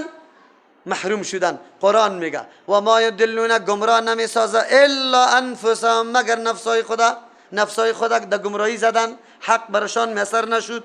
خلیکن بیچاره که و ما یشعرون، یا شعور نداره.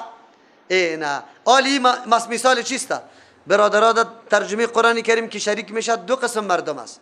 یک قسم مردم اینطور مردمایی هستند که در ذهنش تعصب ضدبازی نیست، میایه هارا میکده ترجمه میشینه، خب دقیق دایه تای قرآن کریم این می رقم میشینه، خب گوش میمانه، حقایق خب میبینه که مولوی صاحب گپای غلط زده، خطا زده یا راست زده.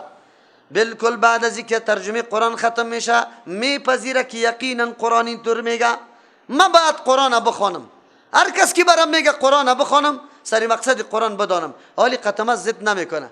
یک تعداد مردم پرشودگی است، از طرف دیگر روان میشه. او در روز اول دمی ساعت اول که میشینه نقطه اعتراض قرار وقت جور کردگیست. یک سوال خاص سابق جور کرده، برش گفته که وا میگه رفع الیدین، تو دستی برش بگو که یهود و نصارا آمده، او تو رفع الیدین مسئله شمیگی همین تو راست یا نیست؟ نه برادرم، در تعصب ننشین، در فضای آزاد بشی. ذهنی تا تنگ نساز، وسیع بشی. بشنو بشنو بشنو، جمع کو جمع کو جمع کو، در ترازی انصاف بگذار که کدام طرف گرنگ است کدام طرف سبک است. توی از انصاف کار بگی. اگر اینی تو آدم بودی حق برات میسر میشه، اگر نه که در تعصب بودی در ضد بودی، هر روز در صدد ازی میشی که چه انتقاد پیدا کنم. رفع الیدین منسوخ دیگه چی؟ آمین بالجر منسوخ. تراویح چند 20 رکعت، امی رقم که مردم میخوانن. اینطور بس روز به روز کتابا را تلاشی میکنی که یک قول از کدام جای دلیلم نمیشناسه، قول یک ملا را میاره. قولی کی را میاره؟ میگه امام طحاوی صاحب گفته که منسوخ است. امام طحاوی منسوخ کرده میتونه تراویح را. عجیب نیست؟ این مردم مچم چرا اینطور هستن؟ نکنه تعصب نکنه، در انصاف بشینه، در مجلس ما نبیه، در حدیث محمد رسول الله صلی الله علیه وسلم مراجعه بکنه. آلی در کامپیوترتون کلی حدیثا با امرای سندا با امرای تحقیق سندا وجود داره. تو را بالله قسم به انصاف بشی، به انصاف بشی که کدام راه حق است و آیا تو در حق است یا نه. کدام نقطه حق است کدام نقطه اشتباه و باطل است. بعد نقطه اشتباه و باطل از بین ببری. ما کلی مذاهب رد نمیکنیم، تو نمیگیم که کلی مذاهب نعوذ بالله بد است. مذاهب الحمدلله در 100% 99% ان شاء الله چیست؟ بگوی گپای حق گفته. خب ما گپا را میپذیریم. چرا میپذیریم؟ به این خاطر میپذیریم که گپ احمد ابن حنبل است. به این خاطر میپذیریم که گپ امام ابو حنیفه است. مالک است، شافعی است رحمت الله علیهم. نه، به این خاطر میپذیریم که دلیل از قرآن و چی داره؟ حدیث پیغمبر داره. خب یک گپش که دلیل از حدیث پیغمبر نداره، او دیگه حاضر پیش میکنیم که ما مامور نشدیم که گپی تو را بپذیریم. ای احمد ابن حنبل صاحب، ما مامور شدیم که گپی رسول الله صلی الله علیه وسلم بپذیریم. به انصاف بشی، تحقیق بکو، پیش ما نبیا. و ما یشعرون، یا شعورم نداره که ما خود در بدر کردیم از میدان حق، از پذیرفتن حق. نظر به انتقادات اعتراضات خود از پذیرفتن حق خود چی کردیم؟ محروم کردیم.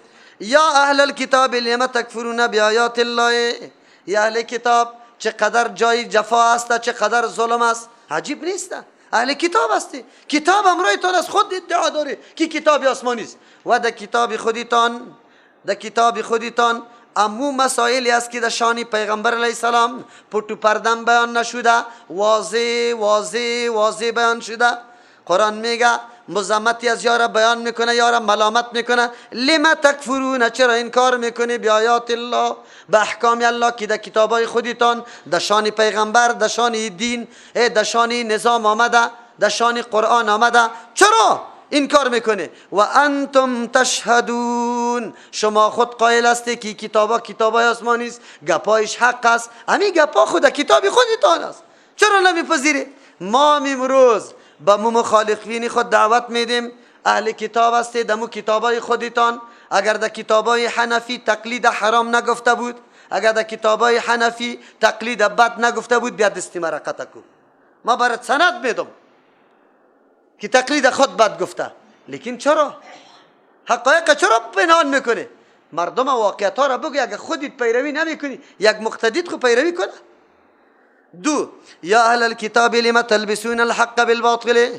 این نقطه ها اگر در جامعه مسلمانان علمای امروزی ما کرده باشه، حق تلبیس کرده باشه امرای کی؟ باطل وانمود مثل حق میکنه حالان که او حق نیسته. چی میگه؟ حالی دعا بد است، حالی دعا خو مقصد عبادت است یا قبول نداره. او بدبخت عوام چرا تلبیس سرش میاری؟ ما دعا را بسار چشم قبول داره. دعا را چطور قبول؟ از دعا کسی منکر شود چیست؟ کافر است. ان الذين يستكبرون عن عبادتي، عبادت اونجا به معنی چیست؟ عن دعایی سيدخلون جهنم داخرین است. لیکن تلبیس میاره سری عوام، ما را معرفی میکنه یا که خیرات قبول نداره، زیارت قبول، ولی را قبول نداره. او بدبخت، نکو تلبیس، نکو مختلط. ما دعایی که خلاف طریقی کیست؟ محمد رسول الله قبول نداریم. خیراتی که خلاف طریقی کیست؟ زیارت که خلاف طریقی کیست؟ بگوی امو آدابی که خلاف طریق پیغمبر رسول قبول نداریم. و برادر مطلق دعا را نمیگیم، تلبیس خالی فامید معنیشه. لما تلبسون، چرا التباس میاره، مختلط میسازی الحق حقا، مضمون واقعی را بالباطل، با امرای مضمونایی که باطل است. مسائلی که در شان پیغمبر آمده بود نشانه ها را یا گرفتن تغییر دادن، برای عوام میگفتن اینی رقم صفتای پیغمبر آخر زمان آمده، حالان که او طور نبوده. عالم میگه یک تا دستری منبر میبرایه، او مردم کلا سفیدکا پیدا شده خیرات قبول نداره، بیچاره ترجمه رم نمیفهمه. قل الله میفرما و سابقوا بالخیرات، یکی از دیگه پیشی کنید در خیرات. او مراد از خیرات هم چی رو میگه؟ دیگبار کردنه. چرا ذهن مردم طرفی کجا میره؟ اونجا خیرات معنای دیگه داره، کاری که موافق شریعت است و خیر است موجب ثواب است چی میگه؟ خیرات میگه. این بیچاره مترجمه رو هم نمیفهمه، مراد از خیرات دی خیرات هم میگیره. سعی چقدر تلبیس میکنه. دیگه چی میکنه؟ میگه و مردم، این مردم وسیله را قبول نداره. نمیگه که وسیله غیر شرعی را قبول نداره. چی را میگه؟ وسیله را قبول نداره. آیت قرآن است، الله خودش فرمان داده یا ایها الذین آمنوا اتقوا الله وابتغوا الیه الوسیله، طلب کنه برش وسیله را. ولی نمیگه که اینجا وسیله را نمیگه. وسیله چیزی که سبب و ذریعه نزدیکت برای کی میشه؟ الله. و آن چیزی که سبب نزدیکت به الله میشه چیست؟ بگوه. عمل صالح است. از اتقوا الله عقیده را مطالبه کرده است تو. دو ابتغی الیه الوسیله چی را؟ عمل مطالبه است تو کرده. لیکنی تلبیس میکنه عوامه. بیچاره عوام خود نمیفهمه. میگه این اینطور گفت. باز دیگهش تلبیس میکنه. چی میگه؟ ای مردم یا مجسم هستن الله را سر عرش میگن که الرحمن علی العرش استوا، الله سر عرش برابر شده. خب جناب میگه سعی کنه به الله مکان ثابت میکنه. خود تو که از پیش سوال کنی که الله در کجاست؟ و چی میگه؟ در هر جای است. من خو یک عرش میگم، مکانم نمیگم، میگم که الله برابر شده. مکان برش نمیگم، الله برابر شده. امور رقم که لایق شان کیست؟ او تو بدبخت صراحتا میگی که در جای است، کل جای، حتی در وجود خنزیر و کنارا وجود سگم الله را میگی هر جای. تو ببین تو مورد لعنتی الله قرار میگیری. اما چقدر تلبیس سری مردم میاره. شما یک دفعه بشین عقاید بخوانی، مردم یک دفعه طول کنی که در بدری و گمراهی از کدام ناحیه آمده. ما دشمنی قطع علمای حق نداریم، علمایی که واقعا خدمت دین میکنه، کتاب الله را به مردم بیان میکنه، حدیث پیغمبر را زنده میکنه، به مردم تعلیم میده. ما او مردمی که واقعا مردم در بدر کرد تا آلی را مردم عقیده نداره که الله بگه سر عرش هست یا نه، اینطوری عقیده نداره. او حالان که پیغمبر کنیز آورده ده کفاره آزاد میکنه، آلی ایمان شرط است. پیغمبر سوال میکنه، اول علامه ایمان از این سوال میکنه این الله، الله کجاست؟ او انگشت طرفی کجا میگیره؟ میگه از آزاد کو، به خاطر که مؤمن است. آزاد کو. لما تلبسون الحق بالباطل، چرا شما مختلط میسازی حق امری واقعی را ثابت و راسته بالباطل، به امری باطل، چیزی که بنیاد نداره، سند نداره، به مردم او را پیش کرده رایسته. و تکتمون الحق، شما حق میپوشانی، پت میکنی، نمیگی. آیاتایی که میایه امو ترغلی کده تیر میشی. و یمسسک الله بضر فلا کاشف له الا هو، اگر برات تکلیف برسه تشریک کولی برش، نیست دور کننده غیر از کی؟ کسی دیگری نیست، نه پیغمبر، نه ولی، نه ملک. پس اگر تکلیف براتان رسیده بلا اسباب ظاهری، این تکلیف هیچ کسی غیر از الله دور کده ایره نمیگه براتان. امو ترغلی کده چی میشه؟ تیر میشه. و انتم تعلمون، حال است که شما خوب میدانی که پنهان کردن حق چقدر گمراهی چیست؟ بزرگ است. خب یکی نقشه هایشه چی دسیسه ها را پیش میگیره و چی نقشه ها را میکشانه برای هجوم آوردن بالای مسلمان ها. چه رقم هجوم میاره؟ هجوم ها یکی سیاسی است، نظامی است، اقتصادی است، فرهنگی است. یا در این عصر حاضر ما از هجوم فرهنگی کار میگیرن.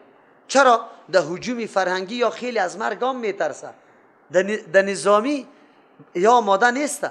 سعی کنی جناب امریکا وقتی حمله میکرد به اصطلاح خودش علیه تروریسم، خودش تنها بیچارگک آمده نتونست، تا که چندین ممالک دیگر قطعی خود چی کرد؟ هم پیمان کرد، به نام ناتو مقرر کرد که تکلیف و خرچ و مصرف سری کلگی باشه. بعد از او حرکت کرد، یا از مرگ آن قدر میترسه که پرسان نکو. از او خاطر راه نظامی رو او قدر زیاد در پیش نمیگیره، میفهمه که در مقابل غیرت مسلمان غیرت ما صفر است، به هیچ وجه در میدان کامیاب نمیشیم. کدام راه را بسیار زیاد متوجه استند، کدام راه را در پیش گرفته برای تهاجم؟ بگوی تهاجم فرهنگی. تمام وسایل اخبار، مطبعه ها، چاپ، اینترنت، کلی وسایل در دسترسی کی قرار داره و شب بروز علیه اسلام چیست؟ تبلیغ است. ببینه چقدر برای یک اعلانش میگه $1000 میده، 1 دقیقه در تلویزیونایی که پخش میکنه اعلانشه. ببینه این هزینه را آورده. از او خاطر من میگم که چرا تلویزیون زیاد میشه هر روز تلویزیون زیاد میشه، واخ اونجا کانی پیسه را پیدا کرده. از او خاطر شما دیده این مسئله تنها امروز نیست، در زمان پیغمبر علیه السلام هم تهاجم فرهنگی داشتن. به کدام عنوان؟ بیا گوش بگیری قرآن چی براتون میگه. و قالت طایفتون، گفت یک جماعت من اهل الكتاب، از اهل کتاب، آمنو بالذی، ایمان بیاری به مو شخصی که انزل نازل کرده شده، نامی پیغمبر نمیگیره، اقدر حسد و کی نداره. بالذی، به او شخصی که انزل نازل کرده شده، علی الذین آمنو، ایمان بیاری بالذی، به او کتابی که انزل نازل کرده شده، علی الذین آمنو، بالای کسانی که ایمان آورده. کی ایمان بیاره؟ تصدیق کنی. خو این تصدیق زبانی است، از ته دل نیست. وجه النهار، در اولی روز، وکفروا آخره، بعد از او کفر اختیار کنه، انکار بکنه در آخری روز، جلوی دستی سر بکنه. لعلهم یرجعون، به خاطری که یا باز بگردن از دینی خود. نه چقدر مکار هستن. یک دفعه صوبکی بره اسلام بپذیره که مردم بگویه که مردم تعصب نداره، زد نداره. این قطما چی شدن؟ بگویه هم نوا شدن. باز وقتی که دیگر شد بگویه که نه ما این نظام قبول نداریم، در بین مردم خود شما با سواد شهرت داره. آلی کسایی که بی سواد است، مومنایی که نو ایمان آورده، میگه سیکو البته ای دین کدام خلال است که پس گشته. آلی هم کسی را که میگی که تو بیا، والا من خودم معلومات ندارم که در کدام طرف مرا دعوت میدی، لیکن فلانی استازم در اینجا نیسته، من خود نمیفهم، خو میفهمه. از او خاطر من پیش امرای شما نمیایم. سعی کنی یهود چی دسیسه ها را در کار میپرته. صبح برو در بین جماعت مسلمان ها اظهار ایمان بکو، دیگر باز برو کافر شو. چرا؟ شک در دل مسلمان ها پیدا شود که همین مردم باسواد است، حتما در دین کدام خلل و چی است؟ نقصان است. از همون خاطر اول خو باز میگرده، نعوذ بالله، به سوی کفر. اگر باز نگردن در قلبشان تشویش و تردد ایجاد میشه. او تشویش و تردد اولین قدم مبارزه ما و کامیابی ما علیه مسلمان است. از همون خاطر وسایل اخبار اول چی میکنه؟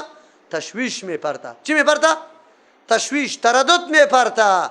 اون نقطه ها را در اسلام سر پیش میکنه که تو را متردد بسازه. بعد از آیسته آیسته در ذهنت کار میکنه که باز میروی دیگه طرف. نعوذ بالله. این کاری از وا بود، دستیسی از وا بود. دستیسی امروزش به او قدر پیمانه قوی نبود که امروز قوی است. چرا؟ به خاطر که امروز بنیاد اقتصادی از یا چیز خیلی قوی و وسایل اعلام اخبار پیش از یا مکمل در اختیارشان قرار داره. از همون خاطر بسیار خطرناک است. باز خصوصا که ملت غریب باشه و پولی از یام چی باشه؟ زیاد باشه. دروازه را باز میکنه، مردم مکمل در اتاقش داخل میشه. از او خاطر این مبارزه از یا خیلی قوی است. ما میگیم نه تنها سنگری کو دفاع از اسلام میتونه، نه، همه قسم که سنگری کو دفاع کردنش ضرور و فرض است، سنگری فرهنگ اسلامی هم این همی قسم دفاعش چی است؟ فرض است. اگر او تورات انجیل محرف خود میاره در بین شاگردای مکتب تو تعلیم میده او تبلیغ میکنه، تو کتاب برحق قرآن خدا تعلیم داده نمیتونی؟ آیا نمیتونه مدیرا و سرمعلمای مکتب 1 ساعت پیش از ساعت رسمی در هر مکتب یک عالم دعوت بده، هفته 1 روز بگیره، مختلف علما را دعوت بده، بیا یک درس اسلامی به کل شاگردای راه کنه؟ میتونه نمیتونه؟ از طرف معارف کدام برنامه همینطور وجود داره؟ نداره وجود. ملاهای ما باز میاد پیش ما، والا معلم شایم یعنی مولوی صاحب جایز است یعنی او داده خور، چرا جایز نیسته؟ مرکز علم ده کنترل بگی، پانتون بعد تو درس بگوی، مکتب تو درس بگو، اولاد مردم بگوی، شاگرد مسلمان تربیه کو. تو در اونجا بسیار رول داری. خیر برو دمونجا در کنج مسجد خو کو صبحی که می نماز بخوانی که تو دیگه درس نداری که پس میخیزی 8 بجه است، که باز میخیزی که 9 بجه است، که باز میخیزی پالوی شل میش از دست خو ډوډۍ خورده رایستی. تو چرا؟ برو در مرکزی مکتب، اونجا جواناست الحمدلله فکر دارن، واره تربیه کو. مراکز علمی را باید محاصره کنی. علما استادای هوشمند دانشمند با احساس با درک، ولی یقینا تو روز بیگاه کردنی نباشی. 1 ساعت از ساعت 1 دقیقه بعد از پیشت ضایع نشود، از پیشش فایده بگی. قطعا 1 دقیقه تام بعد ضایع نکنی. در اونجا بعد در صنف حاضر باشی، قطع شاگرد مکالمه بکو، هم از نگاه علم برسان شه، هم از نگاه مفکوره و دین. که یک روز اگر هر قدر زحمت وا بکشه، نه انجینری ما را اغوا بتانه، نه دکتری ما را، نه دریوری ما را بگوی، و نه میرخانیکی ما را هیچ کس اغوا کده نتانه. او ذهن مملو از عقیده قرآن داشته باشه. الله توفیق بده علما را، کاش که ای روزنه را ای خلا را پر کده بتانه و خود آماده برای خدمت شوه. این بهترین موقع خدمت است. نگوی پشتی جایز و ناجایز میگردید اینجا. برو مقابله کو بیادرم. این مبارزه سنگر قوی است و داخل شده آمده رئیس و تو قرار نشستی هنوز زمینه را برش مساعد میکنی. این کار نکن. لعلهم یرجعون. آیا این حیله از یا به اساس گمان غلطیشان بود که این حیله را جور میکرد؟ گمان غلط چی داشتن؟ فکر میکردن که اسلام هم مثل یهودیت و نصرانیت است. این یک مفکوره قوی نداره که ریشه در قلب داشته باشه. نه، یک رجستر خارجی است. بیرون نمیته نوشته که در لیست نصرانی شدی، اگر در لیست یهودی ها نوشته کدی یهودی شدی. فکر میکنه اسلام هم همونطور است. قریب همونطور شده. قریب اسلام امام چی شده؟ بگوی تذکیره‌ای شده. همونطور است یا نه؟ قریب اسلام امام چی شده؟ میرا بس کوزه وضوی بابای ما در خانه ماست، از خاطر مسلمان هستم. مفکوره این نشده قریب. الحمدلله عالی نوجوانای ما رو آورده. اگر در پانتون است، اگر در ساحه تحصیلی در هر جای است. الحمدلله ما امشب شاهدی ازی بودیم، مسجد ما الحمدلله پر بود. الله در عمرشان برکت پرده. کل نسل جوان یک رقم گریان بود که الله سر دعایشان قبول کنه، طاعتشان جوانا بود. در این عصر که از هر طرف آتشی بی حیایی را برات داغ کرده و تو جوان خانه خود اعلام میکنی، در مسجد الله میری و اون جمع از خشیت الله گریان میکنی. و جوان شکر الله را بکش. ما خو که میبینیم انشالله آینده درخشان در پیش روی امت وجود داره، بالکل وجود داره. خب به زحمات ما نیاز است، به محنت ما نیاز است، به مجاهده ما نیاز است، به تکلیف کشیدن ما نیاز است. همینطور خواب نشویم، محرک باشه. اگر در لیلی هستی، اگر در پوهنتون هستی، اگر در مرکز تعلیمی هستی، در هر جا هستی بعد متحرک باشی، دعوت بدی، دعوت به سوی دین الله.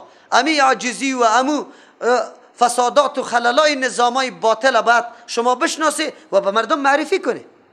از او خاطر یهود فکر میکردن البته دین اسلام یک دین سرسریگک است، ما که اینی قدر کار ایله بکنیم مسلمان ها شاید باز بگرده. خبر نبودن که اندیشه اینطور اندیشه نیست. این اندیشه است که بعد از او گوشت با انبور کنده میشه. این اندیشه از مغز زدوده نمیشه، از بین رفته نمیشه. این اندیشه است. زندانای ما شهادت دیگه پداده یا نداده؟ زندانای ما شهادت دیگه پداده. اونجا شکنجه وجود داره، اما مجاهد برش میگه هنوزم چرا حکم اعدامی مرا صادر نمیکنی؟ ما خب برآمدیم برای همین مرگ. او جناب قاضی چی جواب به او مجاهد داره در روز قیامت؟ و جناب قاضی صاحب همین گپی امو مجاهد سرت حق است یا نه که برات میگه حکم اعدامی مرا صادر کن؟ و به خاطر چی اعدام میکنی؟ تو را به الله قسم زنا کرده، قتل کرده، مرتد شده. راههای قتل کردن و اعدام خو نمیاسته. این در می ملک میشه خو نمیشه. اعدام زنا میشه سنگسار نمیشه، قتل میشه قصاص نمیشه، مرتد میشه. خو لیکن جنابی که به خاطر لا اله الا الله دفاع از دین خود در یک سرزمین قیام میکنه، تو او را باز حکم اعدامش صادر کن. قاضی صاحب چطور عقیده داری که در روز قیامت به الله متعال چطور استاد میشی؟ بگو. جواب داده میتونی یا نه؟ فکر نکنی که عقیده توسط شکنجه ها کمونستا خیلی زحمت کشیدن، در تیلگون مردم همونطور زنده به گور نشده که بلدوزر خاکا را در حالت زندگی مردم چپه کرده و بعد از شکنجه های خیلی قوی که وادار ساختن که کمونست شوند، لیکن وا کمونست نشدن، در حالی که ایمان او زمان ما بسیار ایمانی چی بود؟ تقریبا ضعیف و سرسری بود. عموم مسلمان ما را نتونستن که مفکورش بگردانه. آیا او مسلمان ما که ای آیاتای قرآن کریم در قلبش نقش شوه ایره میتونه که برگردانه بتانه؟ کلا و قطعا نه. قرآن همونطور میگه ولا تؤمنوا الا لمن تبع دینکم، در بین خود میگفتن ولا تؤمنوا، اقرار نکنه به نزد هیچ کسی به صدق دل، اینطور نگویی که ما صدق دل نعوذ بالله مؤمن شدیم، این گپ افشا نکنه الا لمن تبع دینکم، مگر برای کسایی که تابعداری دین تا نداره، برای از راز افشا کنه. کسی که در دین شما نباشه، حتی مخالف مسلمان هم باشه، برای از اون افشا نکنه که گپ ما اینجا پرت باشه. یک توجیه است، گپ یهود است و برای ما بین خود میگفتن که برای صوبکی در زبان اظهار ایمان بکنه، از تای دل نه، خوی راز افشا نکنه، بر کس نگوه. فقط نفری امکیش و امدینی تا نکی دیده برای از بگوی که ما به این خاطر به این مقصد میریم، توم بیا قط ما برو. یک توجیه است. دوم توجیه ولا تؤمنوا الا لمن تبع دینکم، ایمان حقیقی نبیاره، باور نکنه در سخنان هیچ کسی دیگه مگر کسی که تابعداری دینی تا نمیکنه. اگر گپش موافق دین شما بود امو گپ بپذیره، که مخالف دین شما بود باز نپذیره. یهود میگفتن نحن اولیاء الله و حباؤه، ما دوستای الله، ما اولیاء الله و دوستای الله هستیم. دیگه مردم پاژ پوژی است، پای افتاده است. این مفکوری برتری را یاد داشتن، از همون خاطر میگفتن که اگر این مفکوره را کسی داشت برش باور بکنه گپش است، دیگه کسی باور نکنه. چقدر انحصار طلب هستند، چقدر تعصب داره، چقدر نظام طبقاتی را خوش دارن. خود میگه اما دیگران را حیثیت انسانیت هم قائل نیست. قرآن علی میگه پشتی سر این گپا واضح میشه همین مفکورشان. چطور واضح میشه؟ قل بگوی پیامبر علیه السلام ان الهدى هدى الله، یقینا هدایت الله تبارک و تعالی است. توطئه های شما اثر نمیکنه، هدایت از جانب الله است. الله کی به کسی هدایت بکنه الله کی به کسی هدایت بکنه، علی نگاه کردن هدایت هم کی میکنه؟ الله میکنه. پس این دسیسه ها، این نقشه ها قطعا سر از او تاثیر کرده نمیتونه. ان الهدى، یقینا هدایت الله است. پس کسی را که الله هدایت کرده دسیسه و توطئه او را از بین بردن نمیتونه. یک ترجمه. دوم ترجمه، چطوری گپا را خود کلان میتراشه که ما خیلی به الله نزدیک هستیم یا دین و نظام ما درست است. نه، دین و نظامی کی؟ الله متعال است. الله که کدام نظام روان کرده اونمو نظام است. این دوم ترجمه است. و این جمله معترضه در بین دو مکالمه یهود است. مکالمه اولیشانی بود، آلی دومشانه. ایوتا احد مثل ما اوتیتم، نه اونجا میگه ولا تؤمنوا، باور نکنی، ظاهر نکنی ایمانتان، الا لمن تبع دینکم، مگر به کسی که تابعداری دینتان میکنه. ایوتا احد مثل ما اوتیتم ولا تؤمنوا، باور نکنی چی را باور نکنی؟ ایوتا که داده شوه احد به یک کسی مثل ما اوتیتم، به مثل او دین و نظامی که برای شما داده شده، با امرای هیچ کس این رقتش چی قبول نکنه که کدام دینی که برای شما داده شده امو رقم دین به کسی دیگه داده شده، غیر از دین خود دیگه دینا را چی کده بره؟ نفی کده بره. هیچ وقت باور نکنه که شما اقرار کنی قطعی از که کدام رقم دینی که به شما داده شده به وام داده شده، این را اقرار نکنه. چرا؟ اگر این طور اقرار بکنی خب باز دین شما چی میشه؟ منسوخ میشه، به اعتبار میشه. این کار نکنی. یک توجیه آیت. دوم، او یحاجوکم عند ربکم، یا است که لااقل باز دلیل و مباحثه پیش میکنه امرایتان عند ربکم، به نزد پروردگارتان. اگر شما اقرار بکنه که دین ازوارم دین بشماره، باز در روز قیامت پیش الله از زبان خودتان دلیل پیش میکنه که یا خودشان اقرار میکرد این کارا نکنی. یادتان باشه واره آگاهی نده که مثل شما واردین به کسی دیگه داده میشه، بلکه رد کرده بره که هیچ دین نیست. حالی هم یک تعداد مردم میگه غیر از مذهب خود دیگه مذهب بگوی که نمیشناسیم. چرا؟ اگر گفتی که میشناسیم باز خود شما چی میشه؟ ملامت میشه، بی نظم میشه. حالی ملا خیلی تلاش به می خاطر داره، همین تلاش داره یا نه؟ که قائل نمیشه که اینی رام حق است. رفع الیدین هم بگوی کی چیز نه، میگه این منسوخ شده ما کم گرفته شه که باز چرا اگر بگویه باز در پیش گپی خودی ملا صاحب باز بری مقتدیش چی میکنی؟ دلیل پیش میکنی باز چیز گفته نمیتونه. از همون خاطر ملا صاحب ایران میشه، یک طرف دانگ است دیگه طرف پلانگ است چطور است ایران میمانه. وقتی که میگی چطور است رفع الیدین اونجا مقتدی رسایی میکنه، اونجا تو رسایی میکنه. ایران مانده چشمش دور دور دور دور میخوره. باز چی میگه؟ والا این خوب بود در اوایل خود منسوخ شده در اوایل بود خود منسوخ شده. الله رحم بکنه. چقدر جرأت میکنه، بسیار سخت است، خیلی سخت است. یک سنت رسول الله را توجیه کردن، تاویل کردن به خاطری که عمل سرش نشود. یک سنت رسول الله را توجیه بکو به خاطری که مردم سرش عمل نکنه. الله اکبر. انسان کل زندگی خدا فدا میکنه به این خاطر که یک سنت رسول الله چی شود؟ عملی شود. و این عالم ما تلاش میکنه که عملی نشود. این به نزد الله چی جواب داره؟ این چطور میگه که من امتی پیغمبر صلی الله علیه و سلم هستم؟ دوم توجیه، قل بگو ان الهدى الله، یقینا هدایت الله تبارک و تعالی است. لیکنی مردم بسیار انکار میکنه، حسد میکنه. قطعی چیز حسد میکنه؟ ایو تا که داده شو احد به یکی مثل ما اوتیتم، به مثل او دین و کتابی که برای شما داده شده، یا حسد داره. این قول الله است متوجه مؤمنا که ای مؤمنا این مردم قطعی شما حسد داره. قطعی شما حسد داره. در چی چیز حسد داره؟ که داده شوه به یکی از شما با مثل کتاب و دینی که برای دادن نشوه برای شما به مثل او کتابی که یا دینی که برای ازوا داده شده. از این خاطر یا حسد داره که برای شما داده نشوه. یکی او یحاجوکم عند ربکم، یا به این خاطر مناظره میکنه، یا به این خاطر یا قبول نداره که مناظره بکنه به نزد امرای شما عند ربکم، به نزد پروردگارتان. یعنی که چه قسم او یحاجوکم که چه قسم غالب بیاین بالای شما عند ربکم به نزد پروردگارتان. غالب آمدنشان چه قسم باشه؟ به این قسم باشه که بگویه که نه دین شما نآمده، قطعا وجود نداره، فقط دین ماست.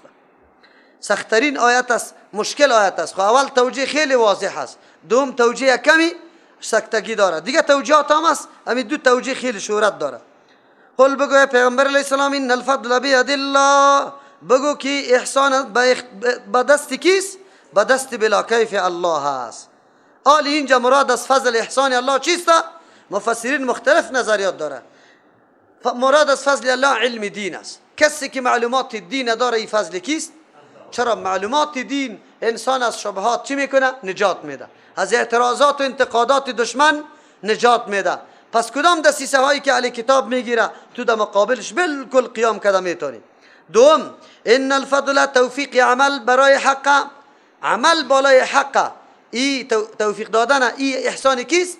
الله است. از همون خاطر هنگامی که خود دیده که یک امر نیک انجام داده، لیلت القدر زنده تیر کرده، نماز خوانده، دعا کرده، تلاوت کرده، نفلا خوانده، روزه را خوب گرفته، در ترجمه حاضر شده، کلش احسان کیست؟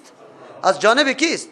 در اختیار الله است. بید الله، در ید بلا کیف کیست؟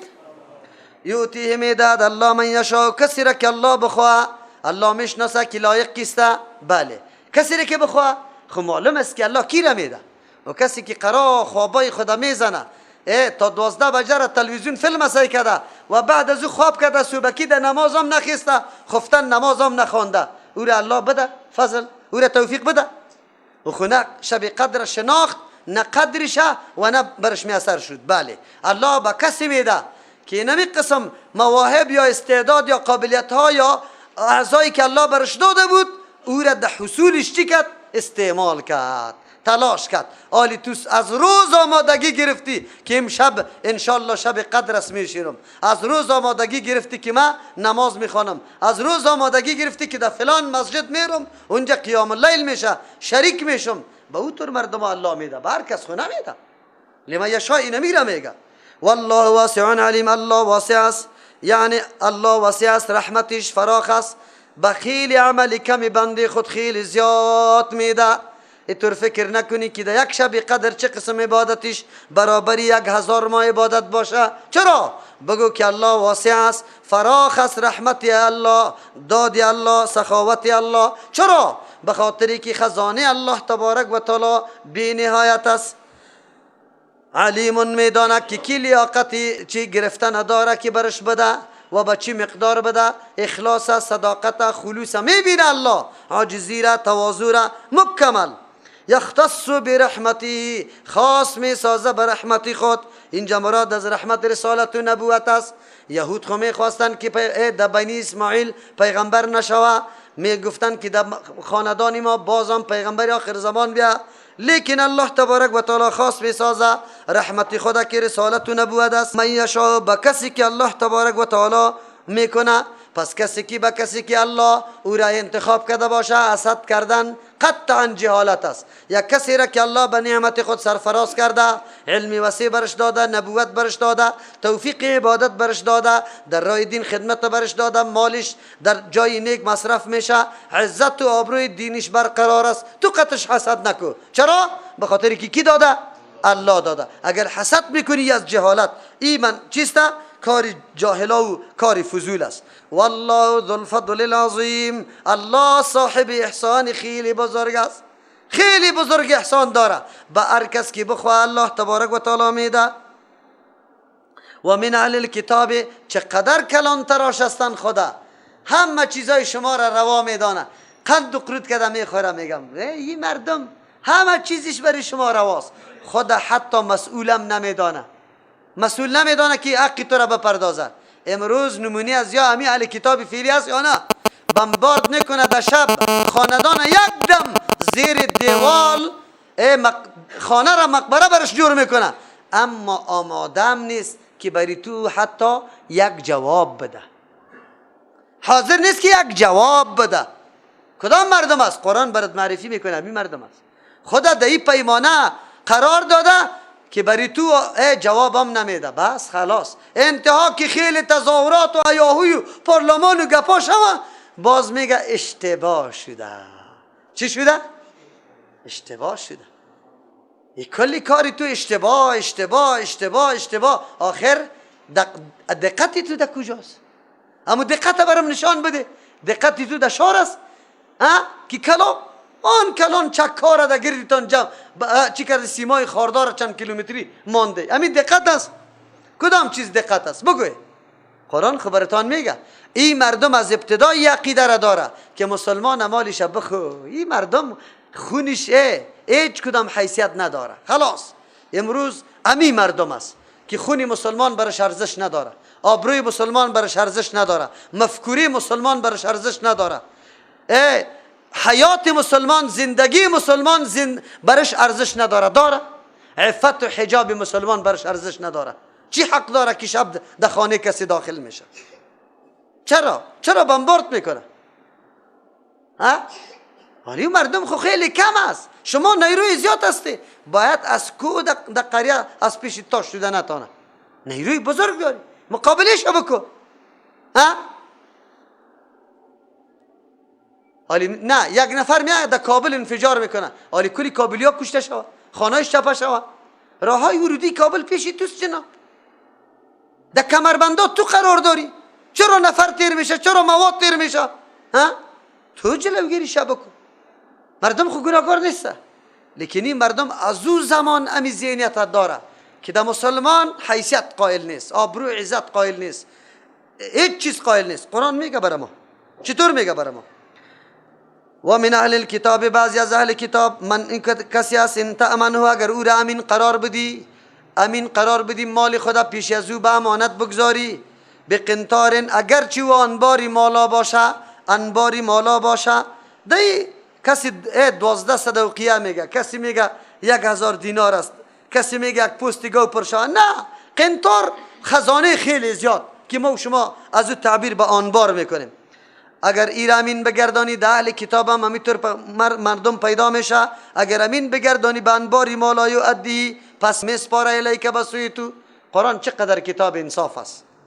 یک نفری خوب دوا پیدا میشه، یک عملی خوبشه قرآن برای ما بیان میکنه، پنهان نمیکنه، خطی بطلان سری کلگی نمیکشه، نمیگه کل یهود.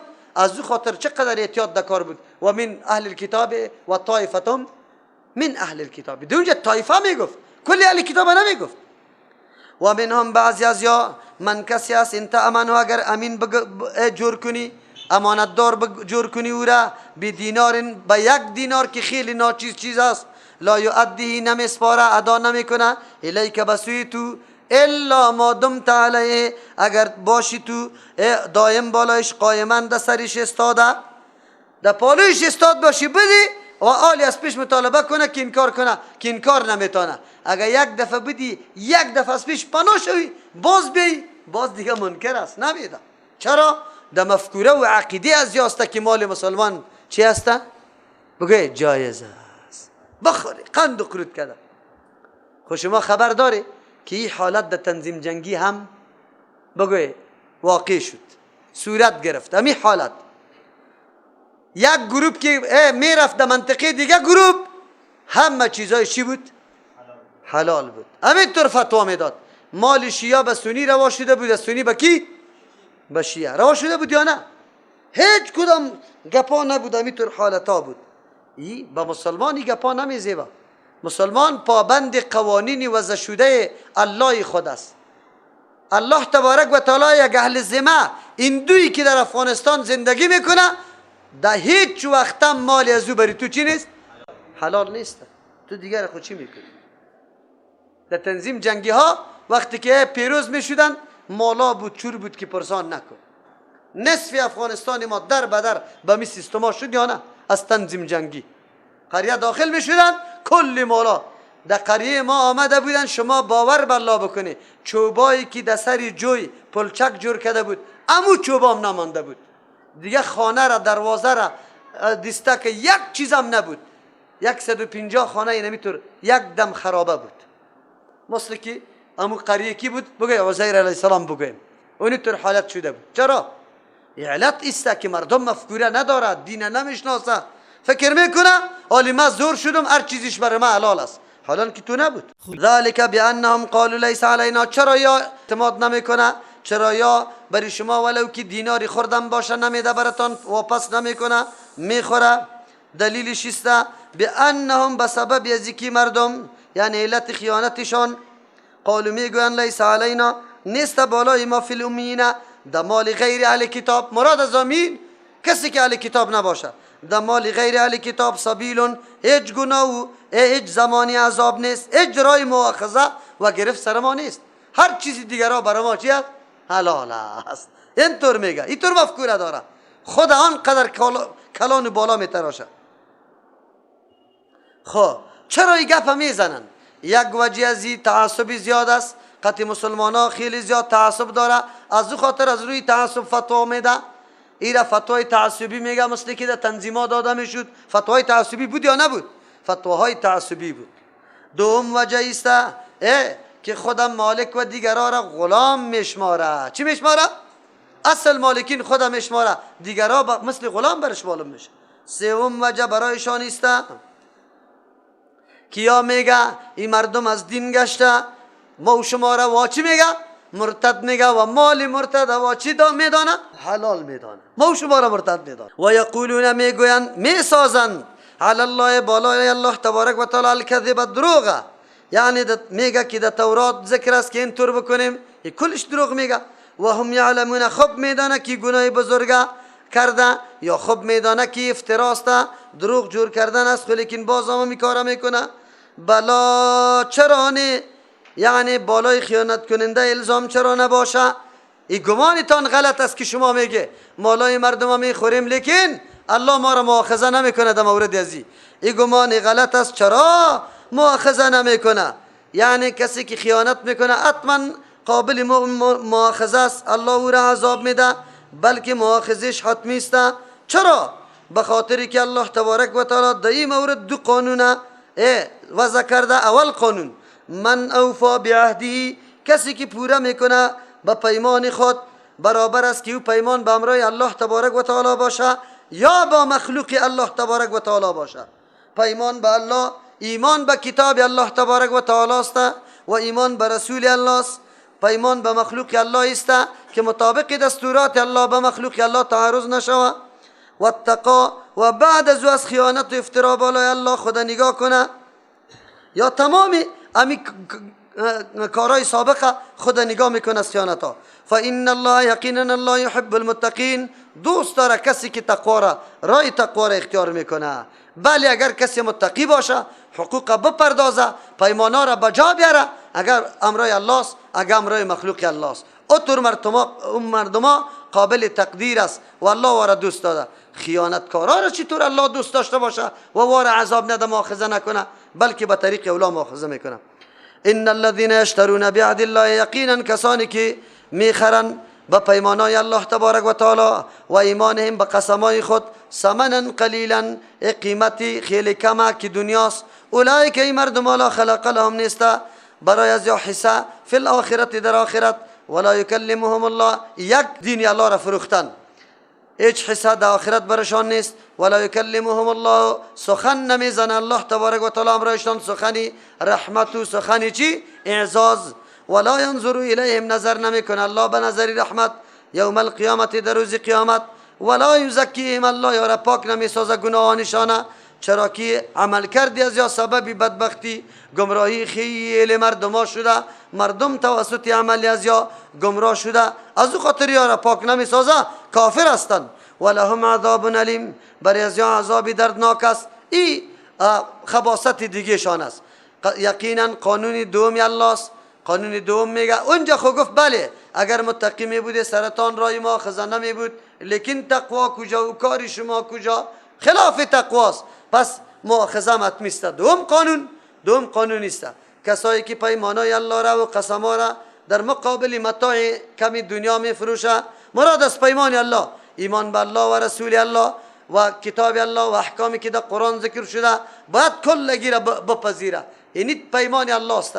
اگر ایرا نعوذ بالله عقیده نمیکنه، به مردم بیان نمیکنه، او در مقابل پول و پیسه دنیا را میگیره، پول و پیسه نمیسته که عزت و احترام دنیویش برقرار است. از او خاطر الله میگه تور مردما 4 نتیجه داره. مسائل دین الله را ذریعه مکسبی دنیا جور میکنه، فقط متاع قلیل خوش دارن، نمیخواه حقایق به مردم واضح بسازه. چرا؟ به خاطر که عزت و آبروی دنیوی ما از بین نروه. الله 4 نتیجه یا ثمره سریع عمل کردشان مرتب میکنه. سخترین ثمره و نتیجه است. و کدام است؟ جزا. اولئک، مردم لا خلاق لهم فی الاخره، در آخرت هیچ حصه نداره، مثل که در حدیث هم آمده. ولا یکلمهم الله، سخن رحمت و اعزاز نمیزنه الله امرایشان. ولا ینظر الیهم، نظر رحمت نمیکنه الله برایشان یوم القیامت، در روز قیامت. ولا یزکیهم، یار تزکیه پاک نمیسازه، چرا که آتشای جهنم برای مؤمنا سبب پاکی گناهش است، خیار پاک نمیسازه. ولهم عذاب علیم، برای از عذابی دردناک است. و این منهم، یقینا بعضی از اهل کتاب، فریقا ایتور مردمایی هستند، جماعت و طایفه هستند، یلوون السنتهم بالکتاب، که می پیچانند زبانای خدا بالکتاب، به خواندن کتاب، مثل که نعوذ بالله و لتحسبوه، به خاطر که شما گمان کنه، من الکتاب، یعنی در بین امو کتاب خود، در بین کلماتش یک گپی خدا در بین ذکر میکنه، مردم فکر میکنه که از کتاب است. و ما هو من الکتاب، او گپ از کتاب نیست، بلکه در بین عبارت و کتاب چی کرده؟ او گپ یا پیچانده. مسلم میگه ولد الله عیسی، الله تولد کرده عیسی علیه السلام. این طور کلمات دستی ذکر میکنه به خاطر فریب مردم، بگوین کیام در کتاب الله هست. یا مثلا انما انا بشرون، اینطور میگه انما انا بشرون، انما که یک جای نوشته شوه کلمه حصر است. انما داخلش ما انا میشه، ما انا الا بشر، نیستم من مگر بشر هستم. شما عقیده خلاف نکنی که من الله باشم، نعوذ بالله، که معجزه را خود آورده بتانم. نه، من بشر هستم. لیکن یا بازی توری میخوانه انما انا، این یقینا، ما انا بشر، ما را نافیه میکنه، این را تحقیق میگیره. این یقینا ما انا، من نیستم بشرون، بشر چیستم؟ نور هستم. اینطوری تلبیسات میکنه نعوذ بالله، میگردانه زبانای خدا در کتابای الله که مردم فکر بکنه که از کتاب الله است، حالان که از کتاب الله است. حالی بر ما آنقدر مسائل میگه در قرآن است، حالان که در قرآن وجود نداره. ایره چی میکنی؟ یک ملای از یا در چی تقریر میکرد؟ در میلاد میگه گفته بوده 70,000 حدیث 70,000 حدیث در این مورد است. دمی کمپنی ما بوده او ملا، ملای هسته که ببینی بس دیگه. کسی برش گفته بود که ملا صاحب یک حدیث برام بده. یک ملای دیگه یک سیدیش شنیدم، او گفته که در مورد میلاد گفتن، او هم گفته گمان میکنه 70,000 حدیث است. باز کسی رفت پیش گفته که مولوی صاحب 70,000 حدیث کجاست؟ 70,000 خو تو پیدا کن. گفت نه چی؟ نه 7,00,000 حدیث. اول 7,00,000 گفته، باز گفته نه 7,00,000 نگفته. منکر شده از گپی خود، گفت 70,000 گفته. گفت برو 70,000 70 حدیث بکش. میگه وای یک بخاری و مسلم خونه زیاد کتاب های حدیث است. اوی طور یک ملای است که مردم برش میشینه، مخلوق پرسان نکو، بیچاره الله اکبر، دل آدم سری ای ملت مظلوم زیاد میسوزه. یک ملای دیگر را دیدم تقریر میکرد یک مجمعه بزرگ، وای که از آیات کونی شروع کرده. در روزی رمضان مبارک آیات کونی را شروع کرده، آیات کونی که شمس و قمر چی نظام داره و چی طور میشه. در این رمضانی مردم بیدار بساز، شبهای لیلت القدر است، در این چیسته این مردم بفهمه طرز و طریقه عبادت خدا، چی نیاز دارن، چی را سوال بکنه. بس تقریرشان ما چون 2 ساعت دوام کرده، چقدر دوام کرده، خود تا آخره به مردم یک پیام درست برای بیدار کردن و هوشیار شدن نیست. وقتی که کامره را در میده که مردم اما سعی کردم کلش خو رفته، یک دم خو رفته است. الله اکبر. اینطوری نکنی او علما، چرا اینطور بیان کرده رایسته؟ عربی را جور میکنی میگه قال رسول الله صلی الله علیه وسلم، تو نگو، حدیث خب تحقیق کو، بعد از بگو که برات معلوم شود. و یقولون هو من عند الله، میگو یعنی از جانب الله تبارک و تعالی است. یعنی تنها به کاری عملی خود اکتفا نمیکنه، بلکه به زبان مردم میگه هو من عند الله، گپی که ما میزنیم از جانب الله است. و ما هو من عند الله، در حالی که از جانب الله نیست. یا در تورات همی کارا را میکردن. و یقولون علی الله الکذب، یا میسازن بالای الله الکذب، دروغ سری الله دروغ میسازن نعوذ بالله. و هم یعلمون، میدانه که چقدر جرمی بزرگ است. یکی یا و هم یعلمون، اینطور نیست که مردمای نادان باشه، کلش کتاب میدانه. ما کان لبشر، نیست برای بشر یؤتیه الله الکتاب والحکم والنبوة. نه جماعتش آمده بود با امرای پیغمبر اسلام جربست، آخر چی میگه؟ تو آمده ما را دعوت میدی که خدا معبود جور بکنی که ما برای تو سجده کنیم. الله تبارک و تعالی تا روان کرد. عجیب است، چرا تهمت ناحق میکنی در جان پیغمبر؟ پیغمبر هم همینطور دعوت به کسی میده، او خود پیغمبر است، او خود دعوت به سوی دین الله میده، او خود پیر نیست، پیری گمراه که مریدای خود دعوت به سوی چی میده؟ به سوی سجده خود. مرید که سوال میکنه ای آقا صاحب من که از پیش تو میرم خفتن هسته، خیلی تاریکی است، چی کنم؟ گفت صدا کوی برام دیم زد. نفر برام گفت همینطور برام گفته بود. گفتی نه گپ راست است مولوی صاحب. چی رقم راست است؟ خب سری عقیده خود محکم بود. گفت فلانه جا جیف داشتیم، دمونجا جیفی ما خراب شد، هیچ کس هم نبود، مستریم نبود، هر چیز زدیم چالان نشد. امی یک دفعه اما آقای خدا صدا کردم، که امی آقا را صدا کردم که غر چالان شد. ما گفتم بله چالان خوشیده، خوی را کی چالان کرده و کی گل کرده؟ امو جن خدمتگاری که را مشرک ساخته، امو جن خدمتگار اونجا چی تام چالان کرده. در وقتی که تو سلف میزدی چی را دور میگرفت. باز بعد از او که نام پیر گرفتی خب پچق گرفت دیگه غری تلا چالان شد. شما نمیدانی گپاره یا آواز کی میده او با کی رسیده میتونه. الله رحم بکنه. ایج وقت پیغمبر کسی را پیغمبر با مو مقام و مرتبهش حتی صحابه که داخل میشد صحابه را برای خیستن میموند که استاد شوند. پیغمبر گفته که از طرف ما پسکویی رخصت شوه کلا قطعا نه، هیچ گاهی کار نکرده. الله چی تواضعی در جنگ خندق بگوی شکم مبارک پیغمبرم مثل سایر صحابه چی بود؟ سنگ بسته بود. گرد و غباری که در خندق کندن سری پیغمبر ششته بود. صحابی قصه میکنه که در روی چهره مبارک پیغمبر گرد غبار نشسته بود. در جنگ تبوک همردیفش در مرکب و سواری ابو لبابه و علی رضی الله عنهما است. زمانی که نوبت پیاده رفتن پیغمبر میشه هر دو صحابی خدا فدا میکنه میگه یا رسول الله در نوبت ما تو سوار برو. گفت نه از شما که ضعیف هستم در جسم و نه از شما که خیلی بی‌نیاز از ثواب هستم. امو رقم که شما ثواب کار داره من ثواب کار دارم. چی پیغمبر چی رهبری تیر کردیم. امروز کسایی هستند که در ناز و نعمت در کوچا نشسته بگوی پایایشان مردم لیسیده آنقدر نرم شده مثل پخته واره سرخ میزنه. باز مردم میگه نور کشیده. نور نکشیده، زبانی تو را سرخ کرده. نمیفهمی تو. ما کان لبشر نیست برای یک بشر ایؤتیه الله الکتاب که الله برش کتاب بده والحکم آن چیزی که سبب فیصله میشه در بین حق و باطل، در بین شرک و توحید، در بین سنت و بدعت و النبوت پیغمبریان بده. ثم یقول بعد از بگویه للناس برای مردم کونو عبادا لی که شوی شما بندگان برای ما من دون الله بغیر از الله.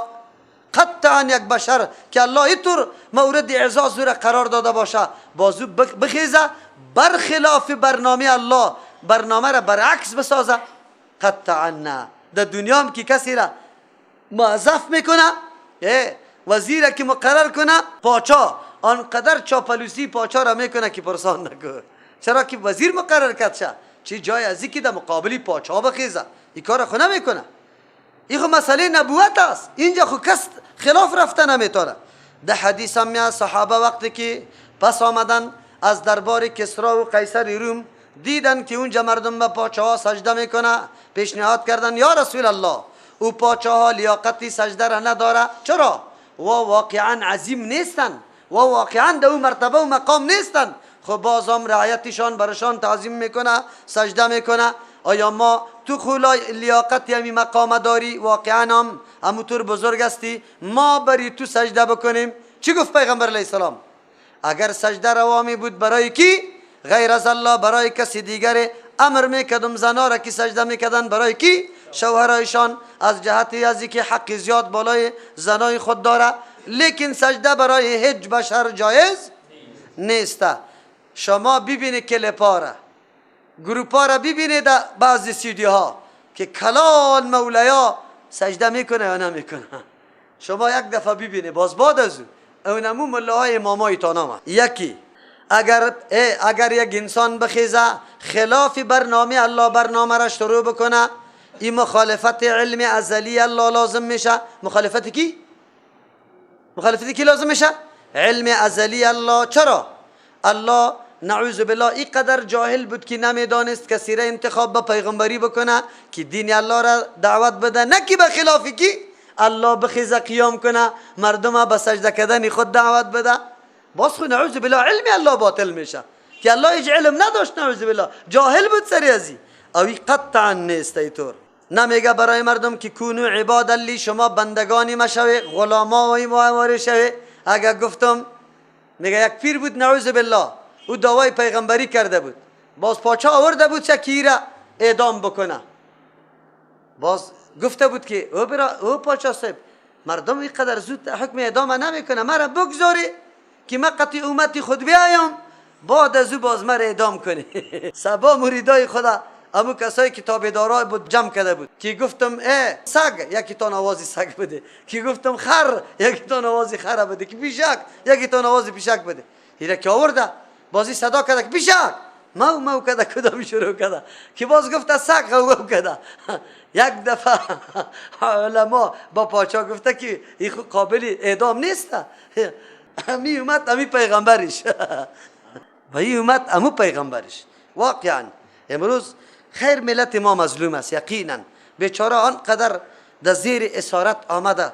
تو را به الله قسم که بیبی دختر جوان تنها پیر صاحب بگو که دیگه شوی نمیتونی او سالا در خانه پدر بشینه، از اولاد از همه آرزوها و مقاصد محروم باقی بمانه. ببینی از این قدر ظلم و جفا در کجاست؟ این ملت مظلوم بیچاره این گپی از این من حیث دین بگوی سرش عمل کرده. الله اکبر خیلی سخت است. پس وقتی که رخصت میشن پسکویی اوی طور باز گراب سر یکی بخوره دیگه او طرف چپا شود. عجیب دین است، عجیب نظام است. این مردم تنها عقل و شعور هم نداره که همین چطور طریقه است، همین چطور رفتار است. عزت آبروی انسان بالکل پایمال میشه. این هم هسته. یک تعداد جوانا همیالی در کابل شوای جمعه بری باغ علی مردان میگه کجاست؟ هرمونه و تبله شروع است. نه ریش است نه هیچ چیزام نیست به الله معلوم، نه نماز است. او جوانا خدا چی کرده؟ سرارشور داده است شو تا صبح بیخو. چرا؟ ما در چی رفته بودیم؟ مجلس. مجلس چی؟ مجلس نات شریف چی میگه؟ مجلس قوالی شریف. الله اکبر. ما چون همی عقل کدام طرف میره؟ گاهی که در قرآن کریم آدم میگه که مردم بتا را پرستش میکرد، سنگ خودشان میساخت پرستش میکرد، میگیم وا بی عقل است. لیکن امروز بیبی حالی کدام عقلی را قبول داره؟ خود شما بگوید. ولکن کونوا ربانیین. انبیاء علیهم السلام هیچگاهی طور دعوتای غلط و برعکس نمیده. مردم دعوت به سوی عظمت و بزرگی خود نمیکنه. نمیگه که در وقت ذکر مرا در ذهنت بگی، نمیگه که در وقت حاجت بر ما آواز بده، نمیگه که تو شیخ عبدالقادر جیلانی را آواز بده، بلکه انبیای الله تبارک و تعالی در وقت ذکر خبرتان گفتم نه پیر صاحب مرید میگه که با ذکر میکردی مرا در کجا بگی؟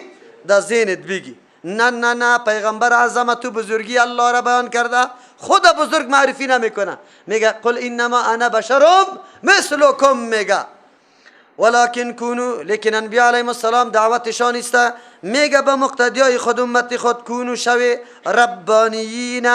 ربانیین منصوب به سوی پروردگار. ربانی کسی را میگه که کلی عملش به خاطر رضای کی باشه؟ الله متعال باشه. یعنی انبیاء علیهم السلام امت خود میگه برای حاصل کردن کمالات امت خود امر میکنه که شما ربانی شوی. اینجا ربانی شدن ای را میگه تربیت حاصل بکنی از کتاب الله تبارک و تعالی توسط درس و تدریس کتاب. اینا خودش میگه ربانی شوی منصوب به سوی الله. بما کنتم تعلمون الکتاب، به سبب آن چیزی که شما تعلیم میده. کتاب الله را به مردم تعلیم میده، مقاصد و مفهومش به مردم واضح میسازه. تعلیم کتاب انسان ربانی میسازه. چرا؟ عظمت و بزرگی کتاب الله را به مردم معرفی میکنی. مردم دعوت به سوی کتاب الله میدی که مردم کتاب الله را آشنا شوه. مثل که آل ما ان شاء الله همینطور میگیم بیایی که قرآن بشناسیم، دلایل الخیرات اونجا بگذاریم همونجا. بیایی که قرآن بشناسیم، مثنوی را اونجا بگذاری. بیایی قرآن بکشاری هفته کله اونجا بگذار. بیایی قرآن آشنا شوی. ضرورت به این نیست که دعای معراج و دعای چی درود تاج و شمائل نامه را بخوانی. نکنی. کتاب الله وجود داره. عظمت کتاب الله. بما کنتم تعلمون الکتاب. ربانی وقتی میشی که تو کتاب الله را تعلیم بکنی به مردم، بفهمانی به مردم، عظمت و قدر کتاب الله را در قلب مردم پیدا کنی که مردم با کتاب الله آشنا شوه. اینجا قرآن بر ما میگه و بما کنتم تدرسون، به سبب از اینکه شما درس میده، خودتان درس میخوانی و برای دیگران درس میده. مراد از درس و تدریس اینجا درس و تدریس توحید است، عقیده قرآن است که ما مردم خودم بدانی به دیگران برسانی. ولا یأمرکم ان تتخذوا الملائکه، امر نمیکنه. وقت پوره شده؟ این آیت میخوانیم خیر است. ولا یأمرکم، امر نمیکنه پیغمبر بر شما، ان تتخذوا الملائکه، که شما بگیری ملائکه را و النبیین پیغمبرا را اربابا، نعوذ بالله رب جور کنی، معبود جور کنی. الله چیسته؟ ملائکه را حاجت روا و مشکل کشا بدانه، قابل سجده کردن و عبادت بدانه. نه نه نه، پیغمبرا ای گپ هم نمیزنه. ایا امرکم، آیا ای گپ درست است؟ آیا امر میکنه شما را بالکفر به کفر بعد اذا انتم مسلمون، پس از اینکه شما در دایره اسلام داخل شده باشی؟ چطور شده میتونه که مسلمان باشه بعد از شما را نعوذ الله مرتد کنه؟ عیسی علیه السلام رد بالای نصاراست. عیسی علیه السلام مردم دعوت به سوی توحید الله داده. باز شما چرا میگی که عیسی علیه السلام گفته که مرا پرستش کنی، به ما آواز بده؟ دروغ چرا میگی؟ آیا یک دفعه یک پیغمبر دعوت به اسلام داده باشه کلگی در اسلام داخل شده بعد از او در شرک دعوت میده؟ کلا و قطع عنا. سبحان ربك رب العزة عما يصفون و سلام علی المرسلین والحمد لله رب العالمین. برای دریافت سلسله درس های تفسیر قرآن کریم توسط استاد ابو عبیدالله متوکل رحمه الله با شبکه یوتیوبی مولانا متوکل رحمه الله وارد شوید.